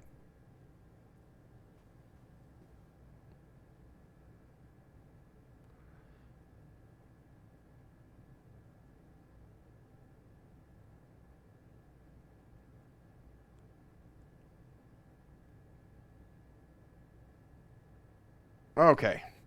Here's 2 hours. How do I... These people you guys got to stop asking me these questions because you get me fired up. Are dispatch services worth the money?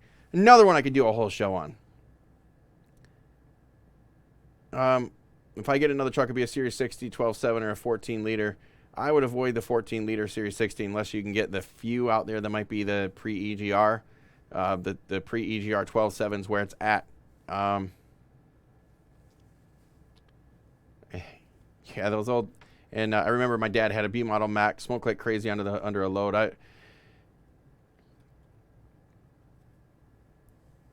All right, I'm going to stop reading some of those comments. I'm going to do this one last little thing here. Are dispatch services worth the money? Yes. No. They're illegal, but they're not. Does that answer your question? I don't like dispatch services. I don't like them. I don't support them.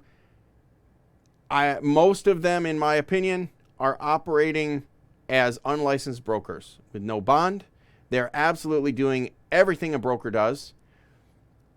There's a lot of discussion about if they don't handle the money, does that make a difference? Makes zero difference. There's nothing in the rules or the laws about who handles the money or how they get paid.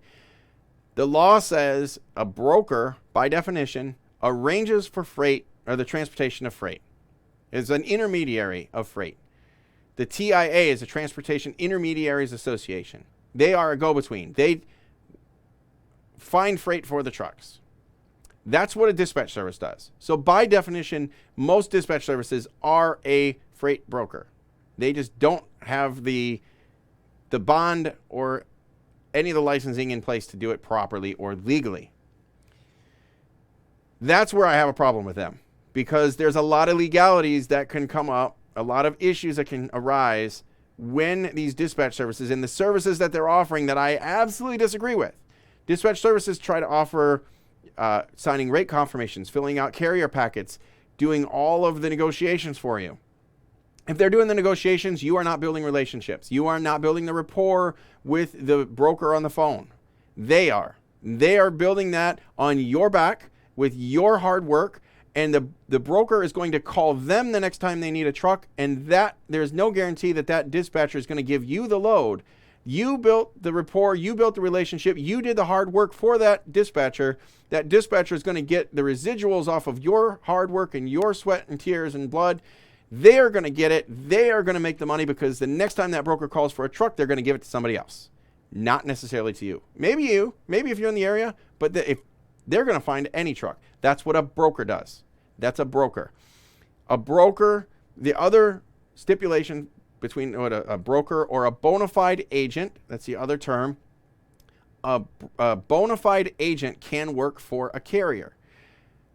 Dispatch services like to say, and this comment, Shadonovan, I'm going to get to that. Dispatchers are good if you're new in the business and don't have time to do it yourself. I'm going to get to that theory. I get fired up about this. I somewhat agree with that idea, that dispatchers are good if they can do some of this work for you. You don't have a foothold in the market yet. I get that. But you're not building it. They are. A bona fide agent also, by definition, cannot give preferential treatment. In other words, they cannot, in my first example, that broker calls them and says, hey, I've got this load again that you helped me move last week. A dispatch service cannot say, well, hey, I've got 10 trucks in the area that I represent. Let me pick one. That's preferential treatment. A dispatch service, a bona fide agent can't do it. If they have the ability to do that, they are a broker. So again, broker. I don't care that they don't have the money. They don't handle the money. It doesn't matter. The broker, a traditional freight broker, it doesn't matter that they do handle the money, because ultimately the shipper is the one responsible for the freight payment. So I got into this discussion on one of the other Facebook groups. It's not my group. And somebody was saying that a dispatcher did not do their job properly, and as a result, they did not get paid for a load. Should you pay the dispatcher? My thoughts on that is, no, you shouldn't pay the dispatcher. you should get that dispatcher in writing to say, I'm sorry, I screwed up. I should not have given you this load. I should not have offered this load to you. I will not take payment for this. And with that bit of information in writing, I would call an attorney. And I would say, this gentleman has harmed my business, and that $6,000 load that I cannot collect on because this dispatcher, through negligence that they have admitted to, is now responsible. And I would file against that dispatcher's insurance company. But wait, dispatchers, by and large, don't have any insurance. Most of them are operating with zero insurance, zero. They don't have omissions and errors insurance. They don't have general liability insurance. They don't have cargo insurance. They don't have they don't have public liability. They've got nothing. They're operating with nothing. And if you go after them for this, they just close up their doors. They have zero to no stake in the game, but you've got them filling out your contracts. They're filling out your contracts. They're offering you freight. They have an incentive to move as many loads as possible, whether they get paid by the percentage or they get paid by the day. They have an incentive to move as many loads as possible. Let's say they get paid percentage. Let's say they get paid 5%. 5%, they don't care if they book you on a load across the country that's $1 a mile that they get $3,000 on, or if they book you on, some random, loads. They just want to get you moved as fast as possible and make as much as they possibly can. They're going to make their money on the most gross revenue, and that's all they're going to care about. Because what's the incentive not to? Let's say they get paid by the day. They get paid maybe like $250 a week. I've seen a deal like that, $250 a week. If they get $250 a week, if I got $250 a week, I would want as absolute many as possible. I want 10, 20, 30, 50 signed up under me. And I'm going to continue to offer them loads. I'm going to say, book, go here, go there, go here, go there. I'm going to get that $250 a week from each and every one of them because I make my money on volume. Same thing. Doesn't matter if it's percentage, time, whatever, however they're paid. They have no incentive to look out for your business. So as a dispatching service, I do not like them. I don't agree with them. I don't think they're operating legally. I don't think they have any. There are very few pros. There are a lot of cons. Never, ever, ever let somebody outside of your company sign anything. I don't care if you give them a power of attorney. I implore you to go hire an actual attorney. Hire an attorney. Sign a power of attorney to give them authority. An actual attorney that has their legal license to operate as an attorney, that has been in front of a judge and been in front of a jury and has experience, and hire an actual attorney. Give them all this. Give them a contract for them to review and ask them to sign it for you and tell me what they tell you. Attorneys do not sign contracts for their clients. They review them. They red flag things. They go over this, but attorneys do not sign contracts for their clients. Why would a power of attorney be any different for a dispatch service? Why would you let a dispatch service sign any contract for you? I talk all the time. I'm getting fired up by this. I talk all the time about all the horrible crap that are in these broker carrier agreements and all the horrible crap that is on these rate confirmations. Why would you let somebody else that has no idea what they're doing, that last week was sitting on, what is that, Ron White thing, sitting on their beanbag naked eating Cheetos, and decided this week they're going to be a dispatcher because they heard all this money, right? And you're going to let them sign your contract. They just learned how to read 2 weeks ago, but you're going to let them sign your contracts because they have the title of dispatcher? Sign this power of attorney so I can literally sign away clauses that could potentially leave you on the hook for multiple millions of dollars of liability. But I am not on the hook because I don't represent you directly. I have no affiliation with your company because I'm an independent dispatcher. That has never made sense to me. No, do not do that. Do not hire a dispatch service and allow them to do any of that stuff for you. Let them advise you. Let them tell you all these things. Let them negotiate some of this stuff for you like an attorney might do. Don't let them sign anything, and absolutely do not let them be the only go-between between you and your customer, which is either the broker or the shipper or what have you. The other thing that I hear is, because A dispatch service can only book freight from a broker. They can't book freight from a direct shipper. Bullcrap. What difference does it make? They're doing the same job. They either represent you as a bona fide agent or they don't. It doesn't matter where the freight comes from. So again, this is another gray area, and they admit it. Most dispatchers admit that. That's a bunch of crap. No.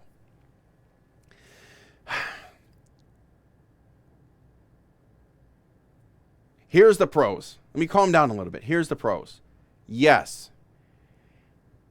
If you find somebody you can trust, ideally, somebody that does not dispatch anybody else, at least no other carriers.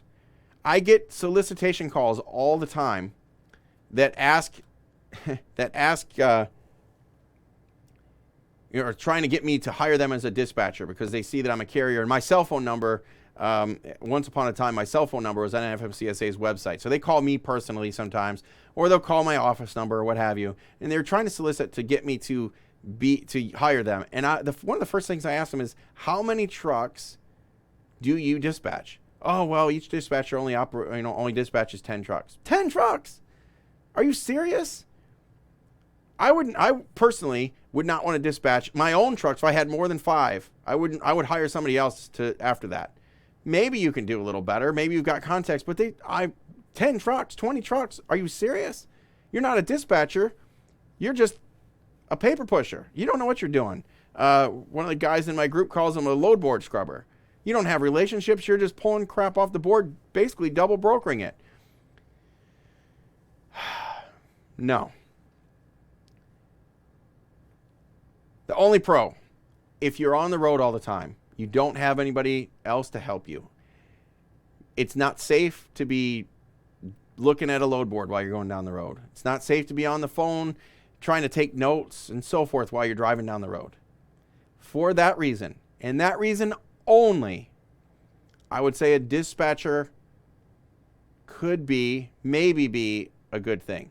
But I would much prefer you hire a family member, your wife, your brother, your sister, your parents, your mom, dad, somebody else that has your best interest in mind, and not trying to just make a quick buck.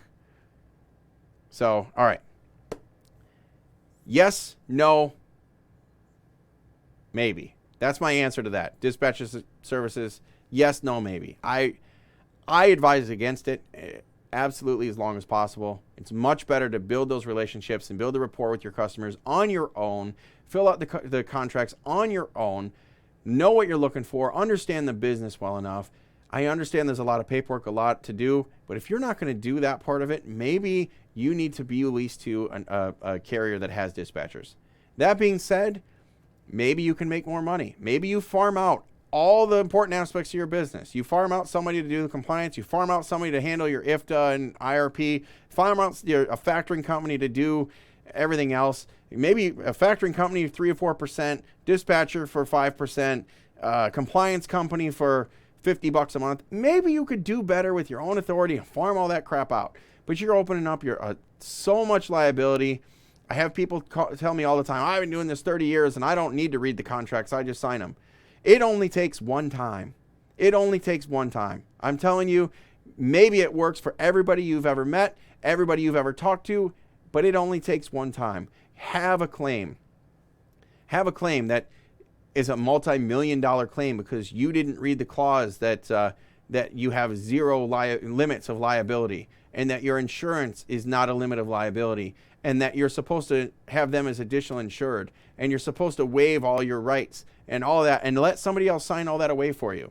And the first time that you kill somebody and they come for you and you let somebody else sign all the contracts and you don't even know, and then you confront them about it and they say, tough, I'm independent, and if you sue me, I don't have any insurance, I'm going out of business. If that's what you want to do, go hire a dispatch service. That being said, have a great night, everybody. Thank you so much for supporting me for the past 2 hours and 15 minutes, 2 hours and 12 minutes. It's been great. It's been a long show. We're going to do it again next week. I've got some guests that will be joining us here in some upcoming shows. I've got some other news that I'll hopefully be unveiling here in the next couple weeks. I keep promising more and more stuff, but it's coming. Stay tuned. We're only on Facebook, or on YouTube rather now, not even doing the stream on Facebook. So please hit the little bell and download the Facebook app, or the YouTube app. Download the YouTube app, use YouTube, and hit the bell and subscribe and alarm, and it'll tell you. It's the best way to get alerts. Every time I go live, it'll show you. All right. And remember, dream big, aim high, strategize your plan, earn your success, because nobody's giving you anything. Only you drive you. Have a good night, everybody.